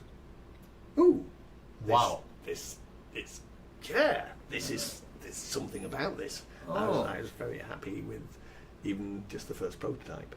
So Okay, let me. Yeah. Before I forget. นี่มันเหมือน I forget already นี่อย่างนี้เหมือนกับผมมาเรียนแบบทำลำโพงเลยคุณผู้ชมนะถ้าผิดพลาดอะไรไปขออภัยด้วยนะผมก็พยายามแบบฟังด้วยความแบบตั้งใจเหมือนกับแบบมานั่งเรียนหนังสือกับท่านเลยนะ ต้องอย่าจับกล้องบ่อย You do realize ต้องอย่าจับบ่อยไหม I feel like while I'm sat here not talking, I'm thinking about my next speaker. So my time is not wasted. Okay, you think about the new speaker why I make a translation. So I'll credit you guys with the development. Okay. ระหว่างที่แบบกำลังคุยอยู่ก็นึกถึงนะจะทำลำโพงคู่ใหม่ละว่าจะยังไงต่อนะครับคือหัวในแบบคิดแต่เรื่องทำลำโพงอย่างเดียวนะครับเขาก็พูดถึงเมื่อกี้เรื่องของดอกต่างๆเรื่องของไอตัวเสียงแหลมก็ต้องมีประสิทธิภาพที่สูงด้วยนะครับคือวัสดุที่ใช้ต้องคุณภาพดีมีประสิทธิภาพที่สูงด้วยนะครับแล้วก็ที่เป็นแบบอีกจุดหนึ่งที่แบบผมก็ไม่เคยได้ยินเรื่องนี้เท่าไหร่ก็คือว่าแม่เหล็กที่เขาใช้เนี่ยเหมือนกับว่าใน Twitter กับตัววูฟเฟอร์เนี่ยจะเป็นคนละขั้วกันซึ่งเขาบอกไอ้เนี่ยมันไม่มีใครเขาอยากทำให้หรอกเพราะว่าแม่เหล็กมันเป็นนีโอเดเมียมมันใหญ่นึกภาพนะนีโอเดเมียมเนี่ยมันแรงมากนะครับแค่คุณโหถ้าที่คุณไปโรงงานหรือเปล่าถ้าเขาจะให้คุณอยู่แบบลองจับดูไม่กล้าจับเลยนะคืออย่างนี้สมมติคุณมีนีโอเดเมียม2ก้อนแบบก้อนเล็กๆแล้วกันนะครับก้อนไม่ต้องใหญ่อะก้อนเล็กๆนี่แหละแล้วคุณแบบคุณเอามาวางใกล้ๆกันอะแล้วมันเกิดมันวิ่งหากันเนี่ยแล้วนิ้วคุณอยู่ตรงกลางนิ้วคุณแตกได้เลยนะเรียบร้อยเลยเผลอๆแบบมันหนีบคุณเลือดออกเลยอ่ะอันนี้ก็คือว่าปกติอ่ะเขาบอกว่าปกติเวลาคนทำลำโพงพวกนี้ เขาก็จะใส่เหล็กเข้าไปก่อนแล้วค่อยมา magnetize มันอีกทีอันนี้คือจะง่ายแต่ magnetize คือทำให้มันเป็นแม่เหล็กแต่ใส่เหล็กเข้าไปก่อนแต่ตอนนี้เหมือนกับว่าไอ้ตรงนี้เขาต้องทำตั้งแต่แรกไว้แล้วก็ไอ้2ขั้วนี่จะต้องไม่เป็นคนละขั้วกันด้วยใช่ซึ่งมันก็เป็นดีไซน์ใหม่แล้วก็ไม่ค่อยมีใครอยากจะทำให้เขาก็แซวไงว่าใครให้ทำวะเนี่ยทำไมต้องทำเรื่องยากขนาดนี้ด้วยแล้วตอนนี้การที่แบบจะเอาดอก10 นิ้วเนี่ยเราจะต้องให้มันตอบสนองถึงประมาณสัก 3,000K 3K โทษทีฮะเพื่อให้สมูทด้วยเนี่ยก็ไม่เคยมีใครทำอีกไอ้ที่จะเป็นแบบดอก10 นิ้วแล้วจะให้มันไปต่อเสียงกลางด้วยแล้วให้เบสที่ดีด้วยใช่ไหมครับเขาก็บอกว่าแต่ถ้าวงการแบบวงการที่เป็นวงการเครื่องเสียงบ้านก็แทบจะไม่ค่อยมีน้อยมากแต่ถ้าโปรถ้าฝั่งโปรก็จะมีแต่มันไม่ได้เน้นว่าคืออันนั้นเขาเน้นดังไม่ได้เน้นว่าเสียงจะดีหรือว่าเสียงจะแบบสะอาดสะอ้านอะไรอย่างเงี้ยเขาก็เลยต้องจัดการเรื่องนี้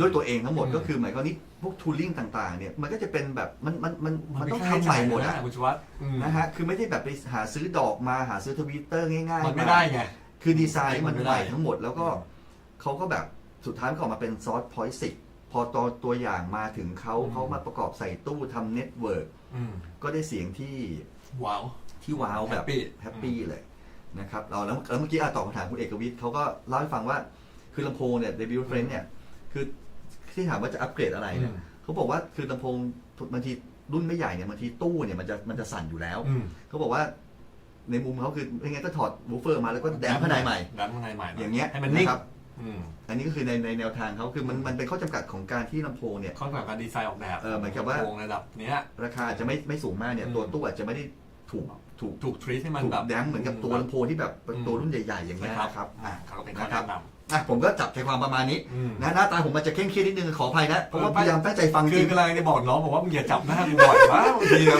กูตั้งใจฟังกันที่ไงแล้วแบบโอ้โหแล้วหลุดไม่ได้นะหลุดปุ๊บตามไม่ทันเลยนะโอ้โหนี่ถือว่าแบบเหมือนกับเอาไม่เป็นไรคุณผู้ชมถือว่าได้ความรู้นะเพราะว่าใช่ผมฟังเนี่ยแล้วเนี่ยส่วนใหญ่ที่เขาเล่าฟังเนี่ยผมก็ไม่ได้คุยกับเขามาก่อนนะว่ามันจะเป็นอย่างนี้นะไม่ตอนที่คุยเขาไม่ได้คุยเรื่องนี้ไงไม่ได้คุยเรื่องนี้คราวนี้แบบมันเป็นอย่างนี้เราก็คิดตามไปเราต้องพยายามจับประเด็นให้กับคุณผู้ชมด้วยก็ผมว่าน่าจะจับประเด็นมาได้ประมาณนี้ที่เป็นแบบหลักใหญ่ใจความนะโอเค Right.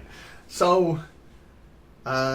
the other thing to notice about the design of the baffle. Yeah. Remember I said you want to have a flat surround so that you don't diffract the sound of the tweeter. Flat surround. Yeah. So, but obviously after you've met the surround, you've got the baffle edge, and when you've got an edge around, specifically around a concentric driver, it causes diffraction, and it causes frequency response errors. So what we wanted to do, if you notice on all those TAD speakers, they have a baffle that is curved backwards away from the edge of the driver.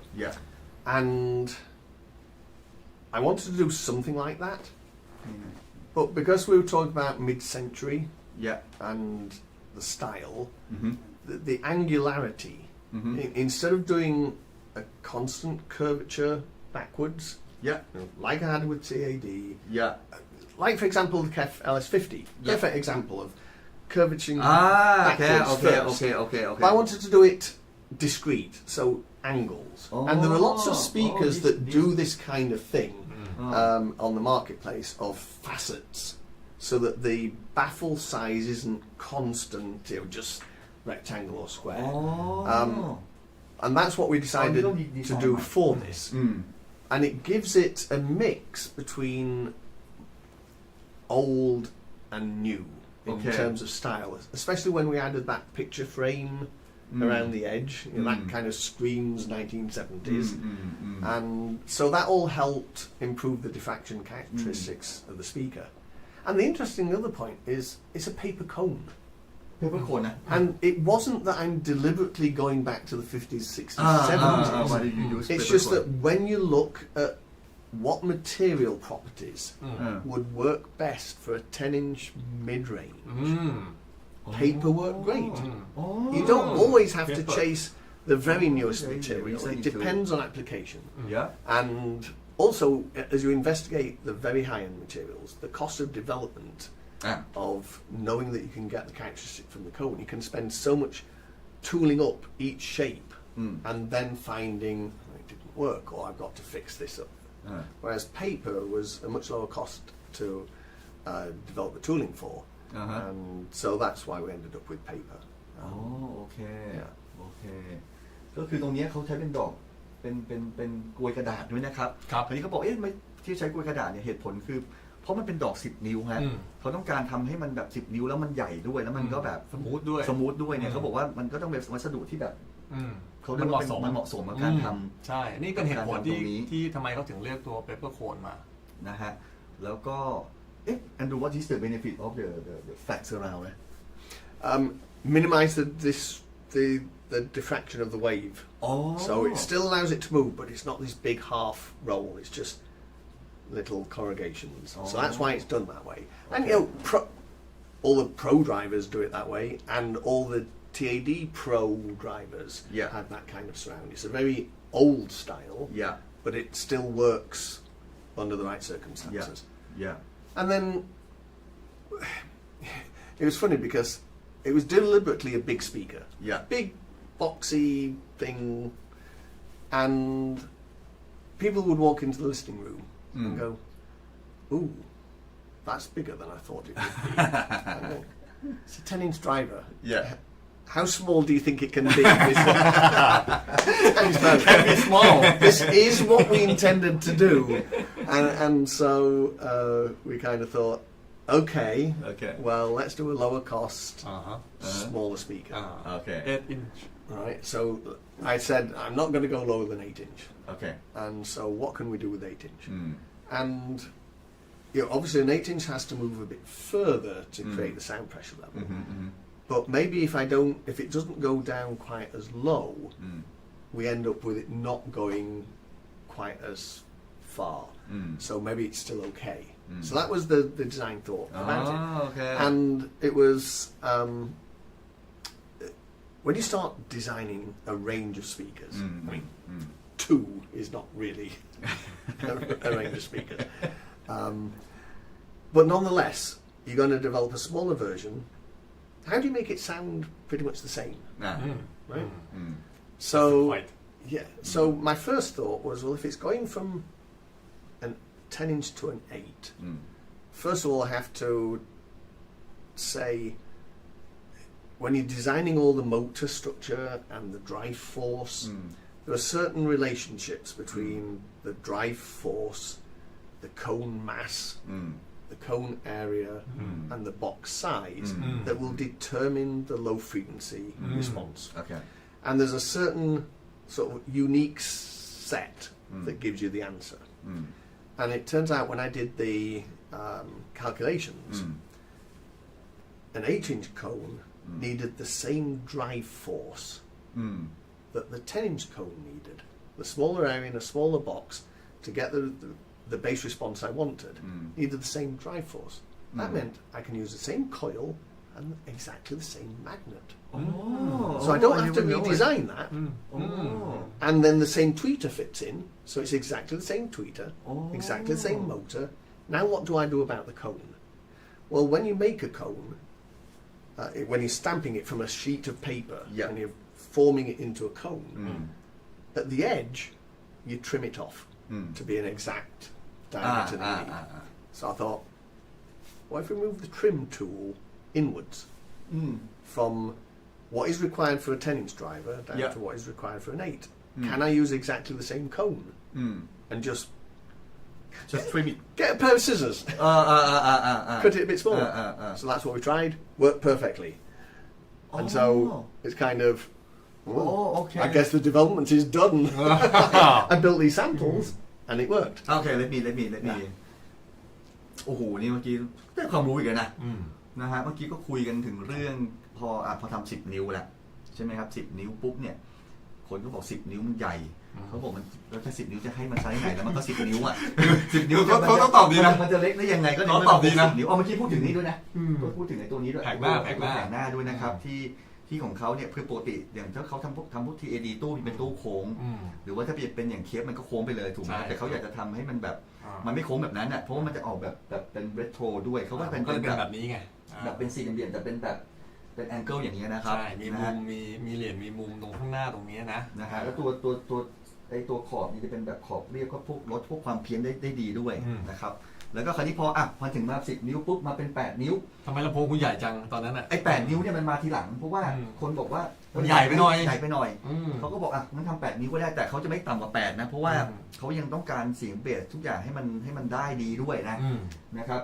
แล้วเขาก็คำนวณมาแล้วบอกว่าเนี่ยคำนวณตู้มาจะต้องทำตู้เล็กลงเท่านั้นเท่านี้สูงเท่านั้นเท่านี้ตามที่เขาคำนวณมาแต่เขาก็ไปค้นพบเจอว่าแต่พอทำเป็น8 นิ้วหรือ10 นิ้วเนี่ยไอ้ drive force เนี่ยเท่ากันที่จะเหมือนกับว่าไอ้ตัวที่จะเป็นตัวขับเคลื่อนเนี่ยมันเท่ากันนี่มันเท่ากันปุ๊บเนี่ยเขาก็บอกถ้าอย่างนั้นแม่เหล็กก็ตัวเดิมได้แล้วก็ voice coil ก็เหมือนเดิมได้เนี่ยเขาก็ไม่ไปดีไซน์ voice coil กับแม่เหล็กใหม่คราวนี้ก็คิดอีกถ้าอย่างนั้นมันใช้ตัวเดิมได้แล้วก็ voice coil ก็เหมือนเดิมนั้นเนี่ยไอ้8 นิ้วเนี่ยมันก็คือ10 นิ้วตรงเนี้ยแล้วตัดเหมือนกับว่าทริมมันมาเอาแค่นี้แต่วัสดุตัวเนี้ยก็ทริมออกมาเป็นตัวดอก8 นิ้วอย่างนี้ขึ้นมาย่อส่วนมันมาให้มันเหมือนกันแต่ว่ามันให้มันยุบย่อลงมาอันนี้ก็เป็นวิธีการที่เขาดีไซน์ดอกลำโพง8 นิ้วตรงนี้แล้วพอเขาบอกว่าพอมันเป็นอย่างนี้เสร็จปุ๊บมันเวิร์กได้ความรู้มันได้ความรู้เยอะว่ะ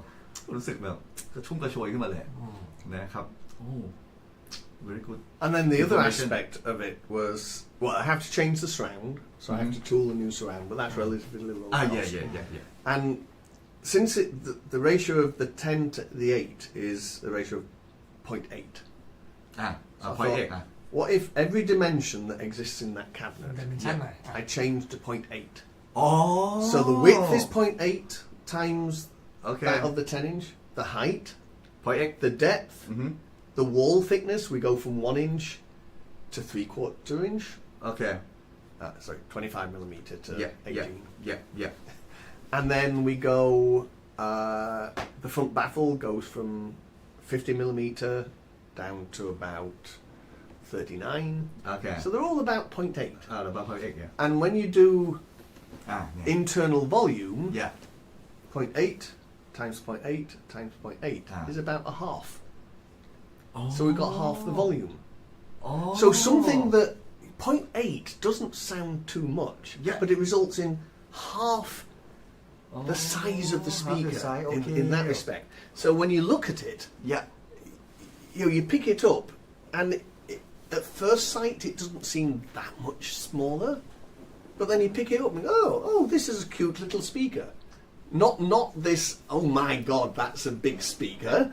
It's, this is cute and quite small.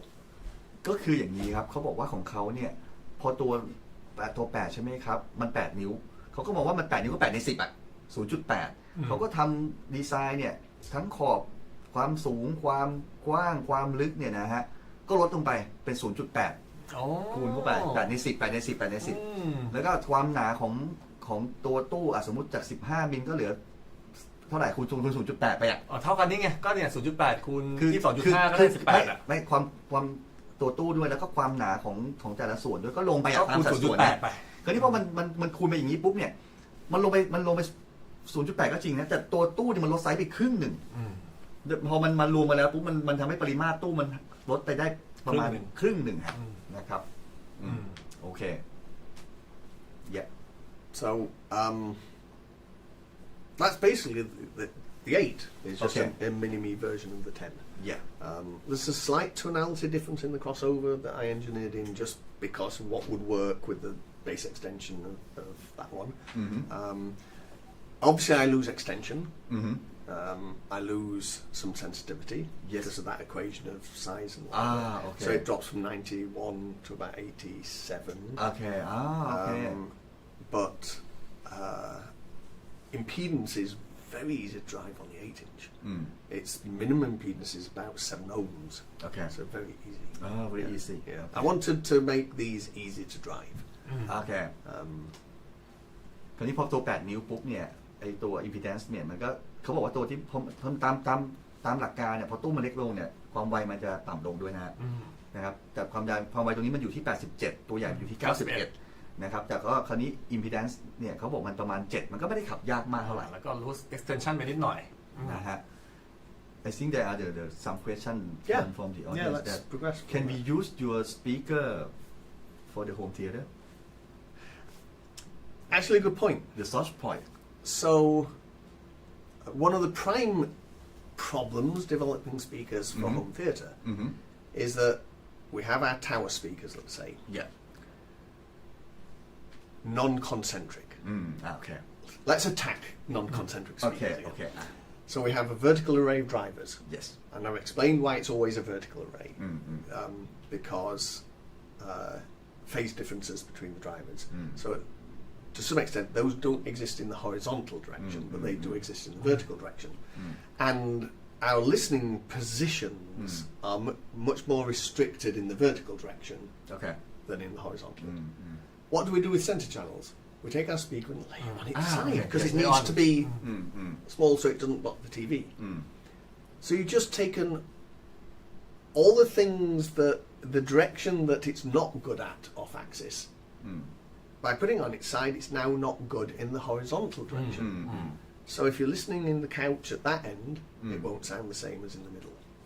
Oh. Now, because the concentric driver is exactly the same, in much better control off axis, and in the same in exactly all directions, if I take that speaker and lay it on its side, there is no difference. And in fact, all my initial listening when I was developing the 10 was done with it on its side because my speaker stands were too tall.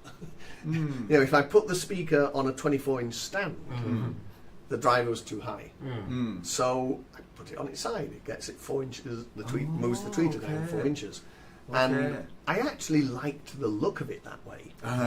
But it does mean that it's perfect. It's the perfect center channel. Yes. You know, and obviously all the speakers I did at Care for doing these days, that are concentric drivers, center channels just, they work so well. Okay. And Okay. so, and especially when it's a two-way, Yeah. it gets a bit more complicated. If you do a three-way concentric, Okay. now you've got woofers, and there is, if you go extremely off axis, you might get some problems in the 200 to 300 hertz region, depending on where you cross over. Okay.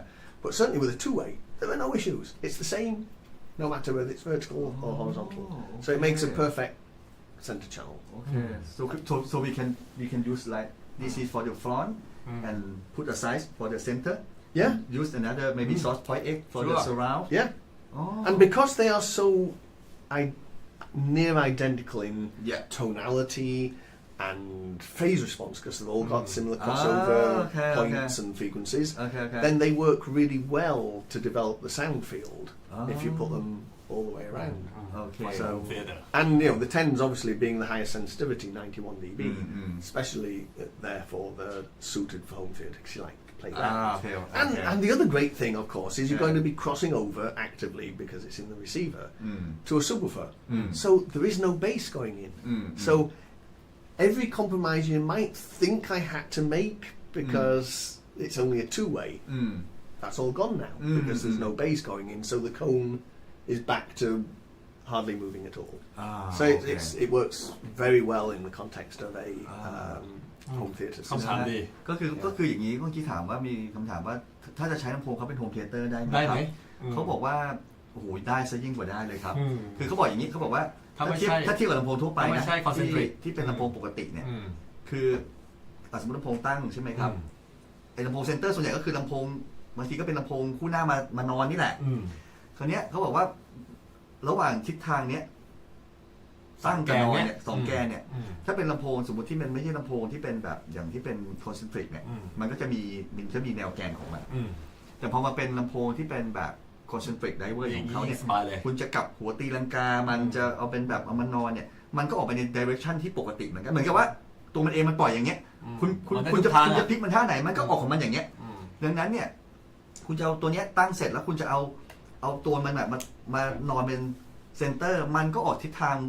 แบบเดียวกับที่ลำโพง ที่เขาบอกไงว่าตอนที่เขาเทสเนี่ยเขาวางขาตั้งแล้วมันสูงไปเขายังจับนอนแล้ว จับนอนก็ได้นะฮะจะตีลังกาก็ได้นะนี่นะครับแล้วก็เอาไปเป็นเซอร์ราวก็ได้แล้วเขาบอกว่าอย่างเนี้ยความไวต่างๆคอสโอเวอร์ก็ใกล้เคียงกัน2ตัวนี้จะมามิกซ์กันก็ได้นะครับตัวนี้80คู่หน้า8เซนเตอร์8เซอร์ราวอย่างนี้ก็ได้ นะครับ ก็ในเรื่องของความไวด้วย ความไว ความ ด้วย ไวสูง ตัวซอฟต์ไวเทนมัน91 dB เนี่ย ครับ มันก็ทำให้ขับได้ง่ายด้วย ขับได้ง่ายด้วย but some people said hey why the music speaker good for a home theater speaker because they think this is the music speaker should it be good for the เอามีคำถามก็บางท่านบอกนี่มันเป็นโฟฟังเพลงมันจะดูหนังดีได้ยังไงผมก็ถามให้เอา I mean, it reminds me of the old days. Is it a rock speaker or a classical speaker, right?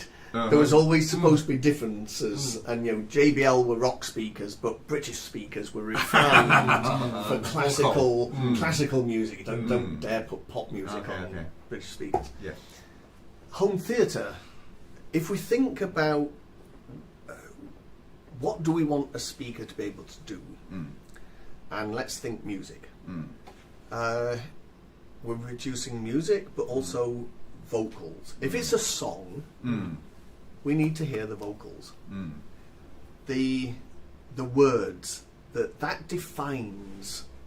Music without words can be very emotional, but music with words adds that extra dimension. Obviously, it's poetry set to music. Yeah, I would say is a song.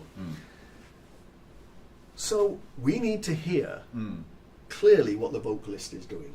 Oh, right? yes. So that's critical that the vocalist is there in front of you, believable, and you can understand everything that is being sung. Okay.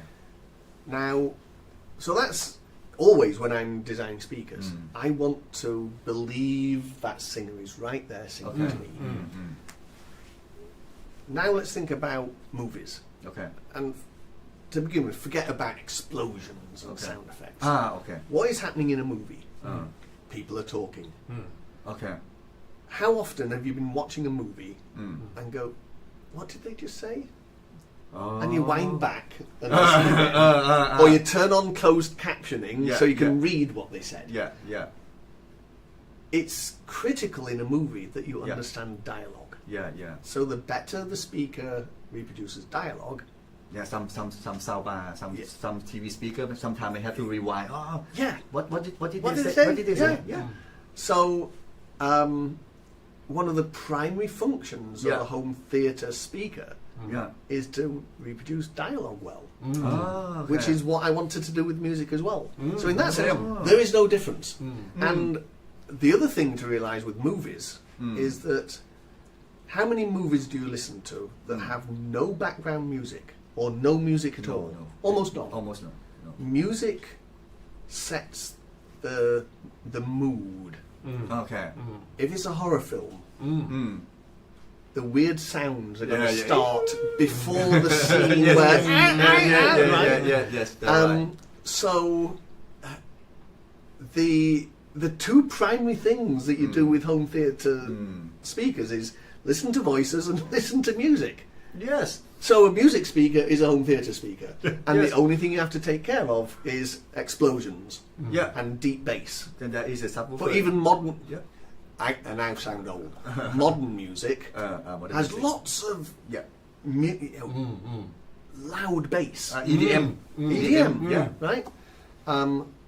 Which I play a lot of these days with my new speaker. So, therefore, what's the difference between movie and music and movies? The only thing that happens specifically with movies is that you have dedicated subwoofers because of the extreme low frequencies and loudness levels. And as you said, with EDM, even that is not so different these days. So more complicated.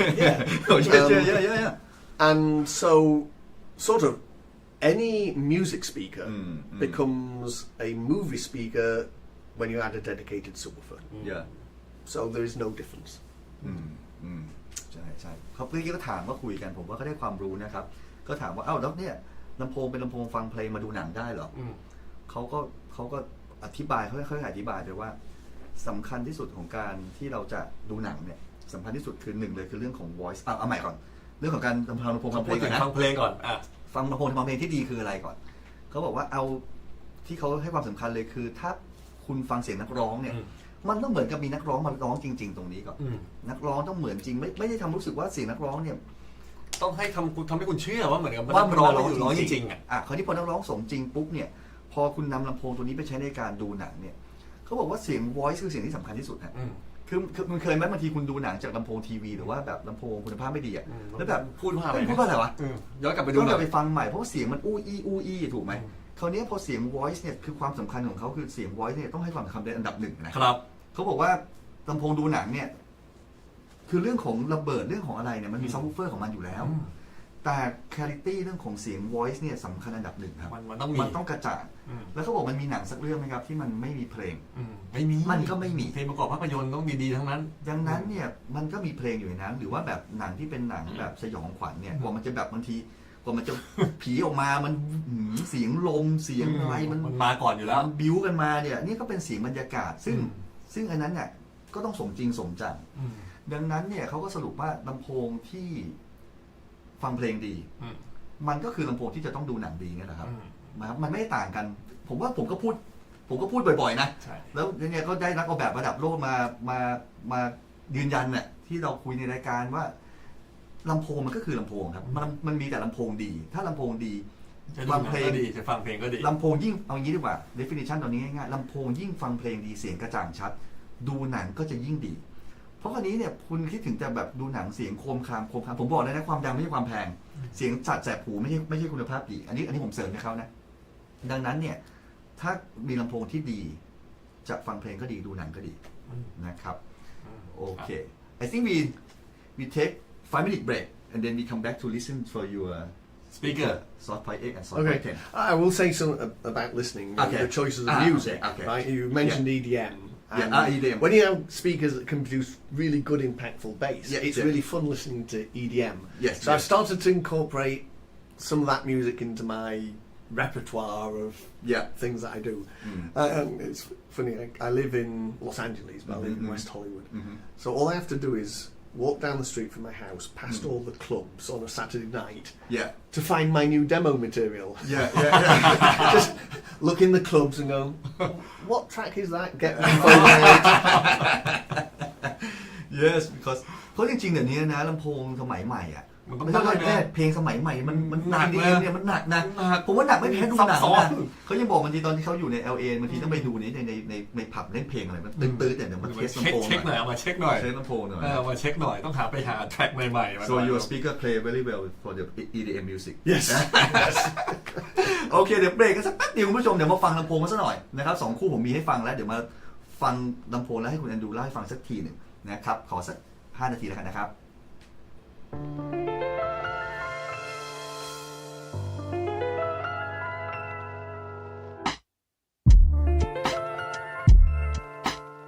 It's been an interesting journey being with MoFi Electronics. The goal was to create loudspeakers, but given a different brief, it gives me a freedom to rethink the technologies that I use and the chance to refine them and develop something that, although is familiar, but also allows me to do something different and producing something that's exciting me and hopefully will excite everybody else. Hi, my name is Andrew Jones and I'm Chief Loudspeaker Designer for MoFi Electronics. What I've done is taken the approach that I'm most well known for, which is concentric drivers, but combine it in a way that I haven't done in the past. Firstly, it's a two-way design, but in order to solve the typical limitations you have with two-way concentric speakers, I've gone to a 10-inch concentric driver. When we talk about breakthroughs, there's the expression, there's nothing new under the sun. Everything is always a progression. There's very little that you could say is brand new, never been thought of before.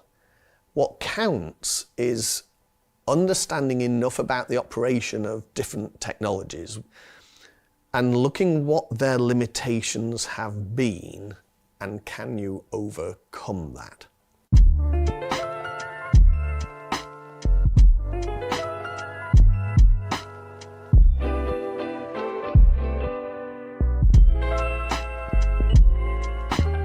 So this is the new loudspeaker. As you can see, it's a single concentric driver, 10-inch diameter, paper cone, a low profile corrugated surround, so we get minimum disruption of the sound wave from the tweeter as it propagates across the cone and out.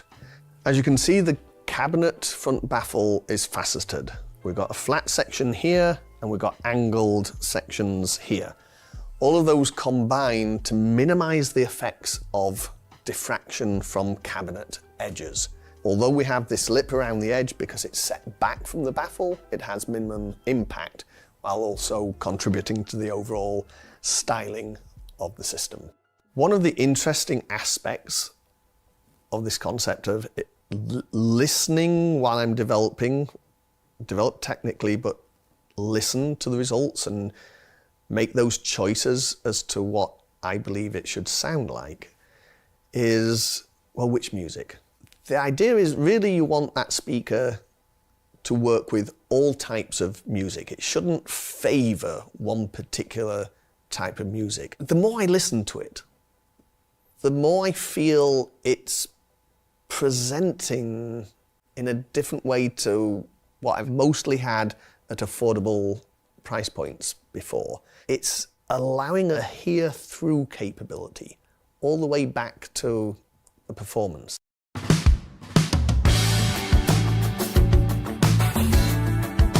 So you can keep focusing on the different instrumentation and the sound of that and where it's placed in the mix and understand musically what's been put together to create that event.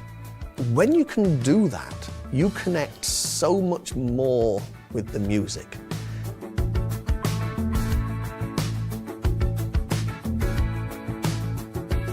It's been interesting in the last few months as I've refined this speaker, just bringing in people to listen, but people who are not hi-fi people, but are more music people, or people that never even thought about having a hi-fi system, have believed or even knew that they could get this level of music quality in the home, and sit them down and listen to how they describe it. And none of them describe it in the terms an audiophile would use. They all describe it in terms of the emotionality that they're feeling, the connection to the singer emoting a song. It's not just some music playing in front of them, it's the singer, the musician, communicating directly with them, and they describe how their heart feels when they're listening to that music.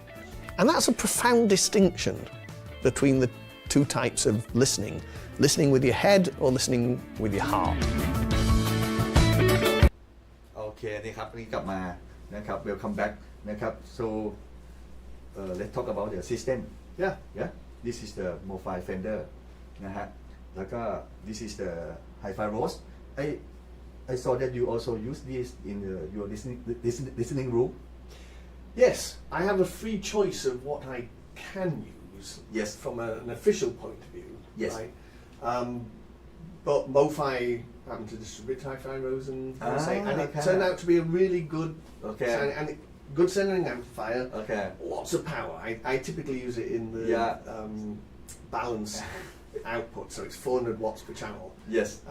But sometimes even I get crazy. I can shut it down occasionally. Please no more, and it turns itself off. So excellent amplifier, good sound, and of course the new Master Phono. This preamp, which is อันนี้ตัวท็อปเลยนะฮะ Master Phono. quite a beast, quite a interesting. So we try to make the room similar to your listening room. Yes. Yeah? Yes. MoFi turntable, Hi-Fi Roast amplifier, Yeah. Master Phono from MoFi, and then your speaker. Yes. Source point 8. Yes. Yeah. So we will start with the one music, and then we will change the speaker, and maybe you can tell us more about your speaker. Okay. เดี๋ยวให้ทีมงานน้องหมีมาช่วยหน่อยนะครับโอเค please. Okay. หมีช่วยหน่อย เริ่มที่ซอสพอยต์8ก่อนเลยนะครับ ของ ไอ มี ไฟ ทุกชิ้น โรส180นี่เหมือน ครับ ในห้องฟังคุณแอนดรูเลยนะครับ ใช่ ที่ลอสแอนเจลิสเลยนะครับ นะครับ มาฟังกัน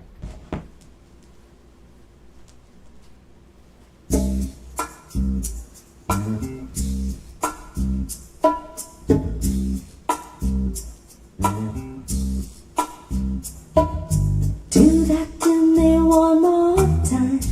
Once is never enough with a man like you. Oh, do that to me one more time. I can never get enough of a man like you. Oh, kiss me like you just did. Oh, baby, do that to me once again.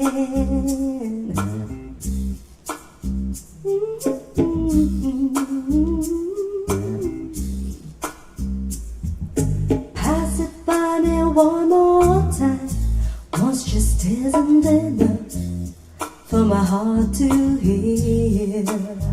Oh, tell it to me one more time. I can never hear enough while I got you near.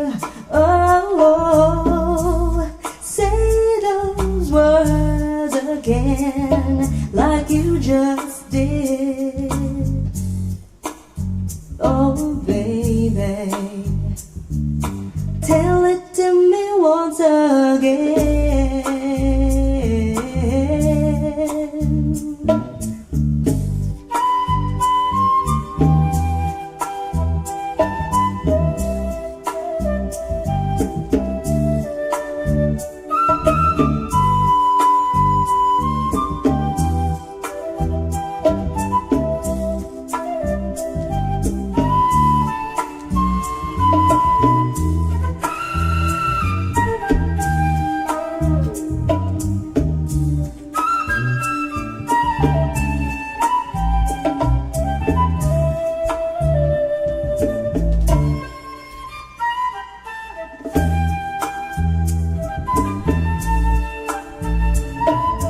Do that to me one more time.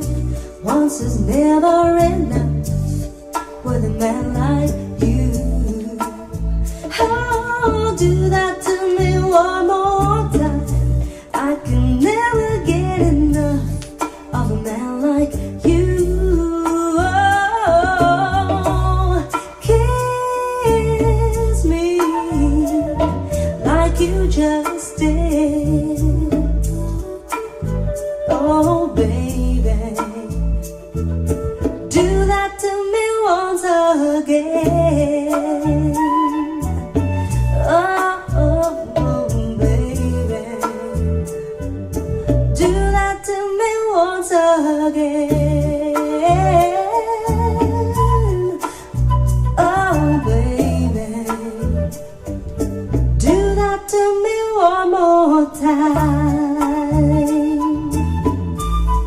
One more time. One more time.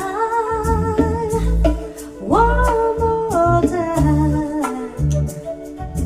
Do that to me one more time. อ่ะมีเปลี่ยนลำโพงครับ โอเค we gonna change the speaker okay what do you think That is really good. who decided the speaker No, I mean that combination in this room. Yeah. That is very good very good. อ่ะเดี๋ยวอ้นช่วยหน่อยนะครับเดี๋ยวตอนนี้ก็คือจะเปลี่ยนมาเป็นตัว source point 10นะฮะนะครับพูดแต่เสียงแบบสมูทมากสะอาดมากเลยนะครับนะฮะขอใช้เวลานิดนึงนะครับ so this is also very very good with Q amplifier yes and also the solid state amplifier whatever amp customer like นะฮะก็ตัวเนี้ยลำโพงพวกเนี้ยถ้าเกิดว่าท่านจะใช้กับไม่ว่าจะเป็นแอมโซลิดแอมหลอดได้หมดเลยนะครับคืออย่างที่เขาดีไซน์อยู่ตัวเนี้ยเป็นแอมคลาสดี นะครับ Hi-Fi Rose ที่เป็นคลาส D ซึ่งคุณแอนดรูก็ใช้ในการออกแบบอยู่แล้วด้วยนะครับเพราะว่าที่อเมริกาเนี่ยทาง MoFi เองเนี่ยเขาเป็นตัวแทน Hi-Fi Rose ด้วยนะครับแล้วก็ตัวตอนนี้ที่เราเล่นเนี่ยตอนนี้เล่นผ่านตัว MoFi Fender นะครับแล้วก็ MoFi Master Phono ด้วยนะครับตัวนี้ขวัญใจน้องหมีนะ ใช่เลยทั้งเทิร์นเทเบิลทั้งโฟโน่เลย นะฮะ ครับ ตัวนี้คือตัวโอ้โหสองตัว ไม่คือมาวันเนี้ยหมีมาช่วยอ่ะไม่ต้องเรียกก็มา ใช่ ฟันเดอร์ขายคนเดียว 6-7 ตัวมาสเตอร์โบโน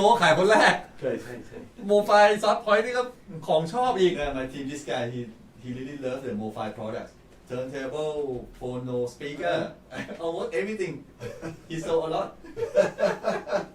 คราวนี้มาดูนะครับตัว10ก็จะไซส์ใหญ่ขึ้นมานะครับคราวนี้เพลงเดิมนะฮะเพลงเดิมมีต้องขอฟังหน่อยเป็นยังไงบ้างต้องขออนุญาตพูดตรงนี้นะครับพอดีมา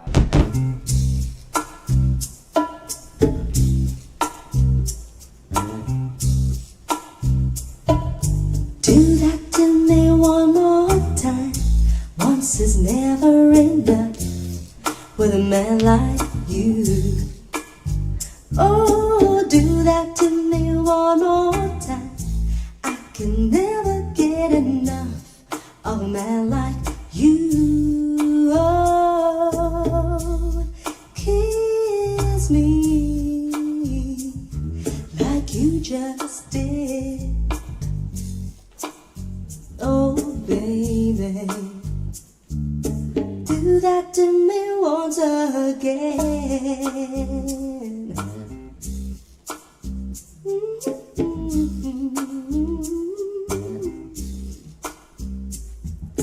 Pass it by me one more time. Once just isn't enough for my heart to hear.Oh, tell it to me one more time. I can never hear enough while I got you near. Oh, say those words again like you just did. Oh, baby, tell it to me once again.Do that to me one more time. Once is never enough with a man like you. Oh, do that to me one more time. I can never get enough of a man like you. Oh, kiss me like you just did.Oh, baby, do that to me once again. Oh, baby, do that to me once again. Oh, baby, do that to me one more time.One more time. One more time. One. Andrew what do you think I mean, this isn't rehearsed, so this is the first time I've heard this system in this room. yes It's really good. Yeah. This is a great room. yes Great speakers, of course. sure But no, this I really like this. This is Yeah. best price. Oh, but your speaker sound so lively, very realistic. Well, remember when I was talking about voices? Yeah. Voices have to be Ah. there in front of Yes, you. yes, yes. That voice is just there. It's there. It's Right. here. Yes. Yeah. Okay. So that was very nice. นะฮะก็เมื่อกี้เขาก็บอกเสียงมันก็แบบเขาไม่เคยฟังห้องนี้ครับเขาก็เพิ่งมาเขาก็บอกเสียงดีมากก็ด้วยอะคูสติกด้วยซิสเต็มด้วยครับเล่นสายทุกอย่างแล้วก็ใช้ดีหมดเลยนะครับแล้วก็ Mr. Andrew says both speaker sound very good Yeah. Now notice what you were hearing there because Yeah. we had the volume control set the same. yeah There is about a 4 dB difference louder. in volume. yes So part of the character difference you would hear if you were listening is due to the volume change.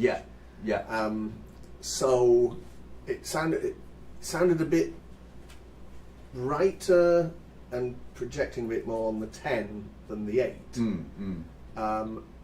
But a lot of that is volume level. yeah But you could clearly hear the 10-inch went down lower.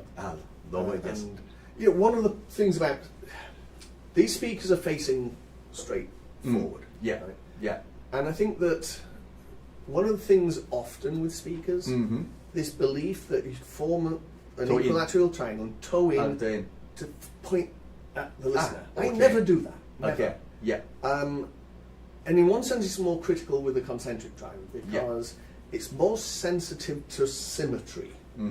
And exactly on axis is always going to be the frequency response is almost the worst on a concentric driver. One of the things we always try and do is improve that.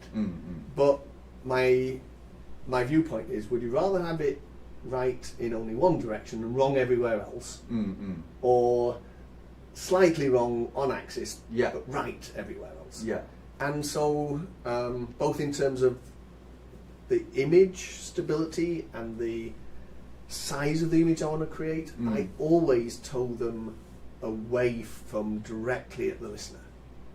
So either cross them across in front or Okay. behind. Now, Or behind when you cross them in front, they look weird. yeah So most people don't do that. okay So have them to cross behind the listener. okay good trick 1 or 2 feet Yeah. behind the listener. Yeah. So that's my preferred position. Okay. So my reference axis Okay. is about 10 degrees off. 10 degrees the off. direct axis. okay And that's where the speaker, I think, gives the best Okay. sound quality and the best compromise between image stability, Okay. image focus. okay And so, again, because concentric drivers work so well off axis, okay by having them cross just behind, but move them further apart, okay you can get a big image, okay but good trick still yeah very we try focused. tomorrow And I so, know it and because okay that does mean you're moving closer to the sidewall, and we normally worry about sidewall reflection. But because the sound balance of the sound that goes off the sidewall is much closer to that of the direct sound, there's less concern about that side bounce okay than when it's spectrally different. And of course, it depends on the treatment you're applying to the sidewall. But I find that works very well. โอเคเขาบอกอย่างนี้ครับเขาบอกว่าคือลำโพงเขาเนี่ยโอเคเมื่อกี้เราคุยกันแล้วลำโพงตัว10มันก็เสียงลึกกว่าแต่เมื่อกี้จุดที่เขาผมว่าน่าสนใจก็คือว่าเขาดีไซน์ลำโพงตัวนี้เนื่องจากมันเป็น concentric driver เขาแนะนำว่าถ้าเล่นลำโพงเขาเนี่ยโทรอินสัก10 องศาครับหรือจะโทรอินสมมติตำแหน่งนั่งฟังใช่ไหมฮะโทรให้มันตัดหน้าหรือว่าโทรให้มันตัดไปข้างหลังเลย อันนี้ก็เป็นจุดที่เขาแนะนำหรือว่าถ้าท่านได้ลำโพงของเขาอยู่แล้วเนี่ยเขาแนะนำว่าให้มันห่างสักหน่อยฮะแล้วก็โทรสัก10 องศาอย่างนี้จะยิ่งให้เสียง sound stage ที่กว้างแล้วก็เสียงก็จะเคลียร์กว้างแล้วเขาบอกว่าไม่ต้องสนใจว่ามันจะไปอยู่ข้างใกล้กับผนังด้านข้างมากจนเกินไปเขาว่าเอฟเฟกต์ตรงนั้นมันจะน้อยเพราะการดีไซน์ด้วยตัวลำโพงเขาเนี่ยเขาชอบที่จะให้มันออกกว้างซะหน่อยแล้วยิงมาสัก10 องศาหรือถ้าคุณจะชอบให้มันตัดหน้าก็ตัดไปหรือคุณจะไปตัดหลังเลยตำแหน่งที่คุณนั่งก็เป็นอีกเทคนิคหนึ่งของการเซตอัพซึ่งผมว่า โอ้อันนี้ก็ได้ความรู้เพิ่มเติม ใช่ไหมพี่ ถูกต้อง นะครับ แล้วจริงๆเนี่ยอย่างหนึงเลยที่ผมชอบมากๆเลยคือลำโพงเขามีความเที่ยงตรงสูงมาก ลำโพงเขาเที่ยงตรงดีมาก แล้วก็เดี๋ยวคำถามสุดท้ายพอดีผมได้ทราบมาว่าเขาเนี่ย ครับ กำลังจะมีเป็นด็อกิเมนทารี อ่า นะฮะแบบก็อยากจะรู้เป็นยังไง ครับ I heard that you're gonna have your documentary. Yes. Could you please tell us more about this? I never heard that any hi-fi this speaker designer have this documentary. Yeah, Before. It's interesting. I mean, in some respects, I don't like. It's not easy to talk about because it's all about me. Okay. Except I always talk That's okay. about me. I asked you. So, That's okay. no, I was approached maybe a year ago now by this woman who, besides being involved in the hi-fi industry, is also a filmmaker, a musician, filmmaker, and a documentarian. Yeah. Emiko. And I got to know her. I invited her over to listen because she lives local to where I am. And so she'd come and listen to the speakers. She's heard everything that I've done in even advance of release for some of them.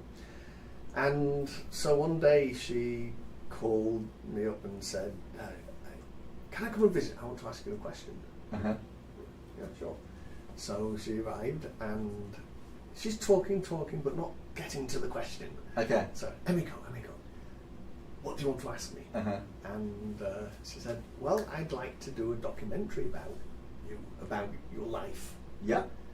And that seemed so strange. But my first thought was, sure, I mean, there's so many videos On YouTube? On YouTube. Yeah. You know, so I'm imagining something like that. Yeah. And so, yeah, sure, let's do this.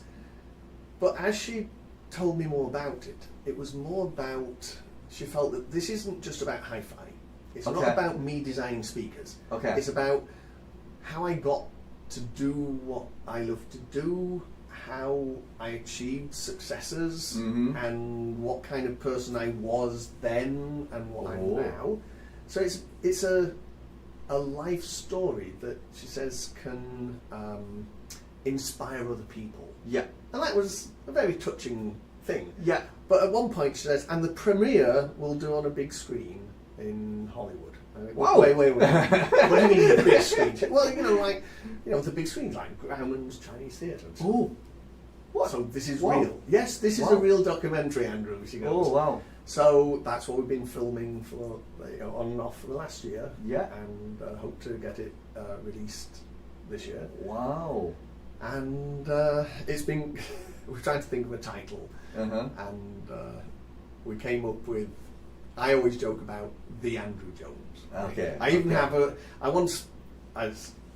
bought the web domain theandrewjones.com. Okay. I never used it, but I thought that's cool. Okay. But we settled on that Andrew Jones. Well, the sounds too pretentious. Whereas that Andrew Jones, it's that one because there are other Andrew Joneses. Oh, good name. Yeah. So that's what it's going to be, and so it's a fascinating project. Yes. And if it really does inspire people to achieve, just like I did, like I said, I was lucky that I knew what I wanted to do, but still, you've got to realise those dreams. And how do you do it? Through life. Yes. And that's basically what she's trying to get at. Wow, I'm looking forward to watch it. Maybe very soon. Yeah. Maybe in the next few months. Wow.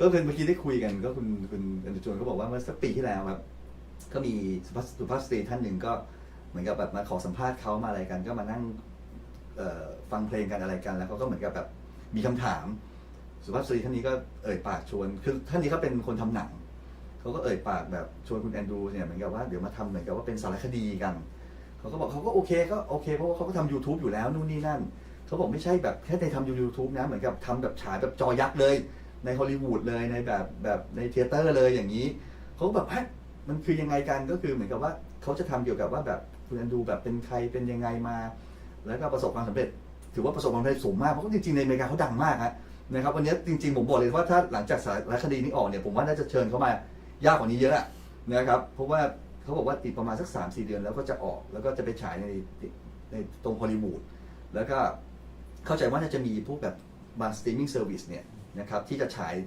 รายการของสารคดีของเขาด้วยชื่อว่า Mr.Andrew Jones นะครับซึ่งก็ความยาวประมาณสักชั่วโมงกว่านะครับก็จะแบบเล่าถึงคือสำหรับท่านนี้เขามองว่าคุณแอนดรูว์ โจนส์เนี่ยเหมือนกับว่าอินสปายไม่ใช่เฉพาะเรื่องของไฮไฟแต่เป็นเรื่องของชีวิตเรื่องของอะไรด้วยที่น่าสนใจแล้วก็ถ่ายทำเสร็จแล้วครับตอนนี้ก็อยู่ขั้นตอนของการตัดต่อนะครับผมก็บอกว่าถ้าออกมายังไงก็จะต้องติดตามดูรอดูแน่นอนแล้ววันนี้ก็แบบถือว่าแบบก็ถึงได้บอกว่าวันนี้ที่ชวนมาไม่ได้ธรรมดาจริงครับเพราะถือว่าเป็นนักออกแบบที่ตอนนี้แบบอันดับต้นๆของโลกแล้วคือในอเมริกาอย่างเงี้ยเขาชื่อเสียงเขาโด่งดังมากอยู่แล้วโอเค we come to the final session of our show do you have anything to tell it is actually going to end yeah because it's almost 3 hours now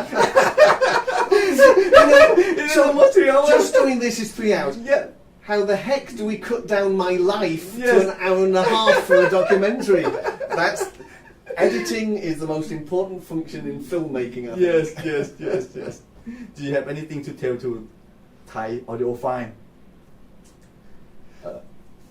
you know this is I think the second or third time I've been to Thailand the last time with the ELAC many years ago and I mean I certainly enjoyed it yeah humidity aside yes but fantastic people it's so comfortable being here yes. so I was so excited when I knew it was coming to see you guys again but with a different company and different product yes and I think you do a great job so thank you I mean thank you very much really enjoyed myself thank you very much for us thank you very much for your coming maybe next time is after you launch the documentary maybe we'll see each other again the new speaker okay coming แล้ว soon ก็มันจะมีลำโพงใหม่ซึ่งตอนนี้ยังบอกไม่ได้คือให้ดูรูปไม่ได้ผมเห็นละเขาจะออกมาอีกประมาณสัก2 เดือนก็จะเป็นอีกรุ่นหนึ่งนะครับอีกสัก2 เดือนเนี่ยจะเป็นปีนั้นที่จะเป็นที่แรกที่จะมีด้วยซ้ำไปนะครับเพราะว่าเมื่อวานผมเห็นรูปผมบอกถ้าอย่างนั้นเนี่ยเดี๋ยวจะขอเปิดตัวก่อนมิวนิกเลยเมืองไทยนะครับเขาบอกเนี่ยประเทศไทยผมบอกผมจองเลยนะครับแล้วก็เอาเป็นว่าYour new speaker will be maybe launched here before Munich in my showroom. Don't tell everybody. don't tell my marketing guys. But no photo. Edit that part out. Okay. นะครับ Thank you very much แล้วก็พรุ่งนี้ยังมีอีกตอนหนึ่งนะครับเกี่ยวกับผมก็จะสัมภาษณ์กับทางเจ้าของiFi เดี๋ยวฝากติดตามนะครับ2 วันติดไปเลยนะครับวันนี้ก็ขอบคุณแอนดรูว์ โจนส์มากๆนะครับที่มาให้ความรู้กันนะครับ Thank you very much นะครับแล้วก็พบกันใหม่นะครับบ๊ายบายนะครับสวัสดีนะครับ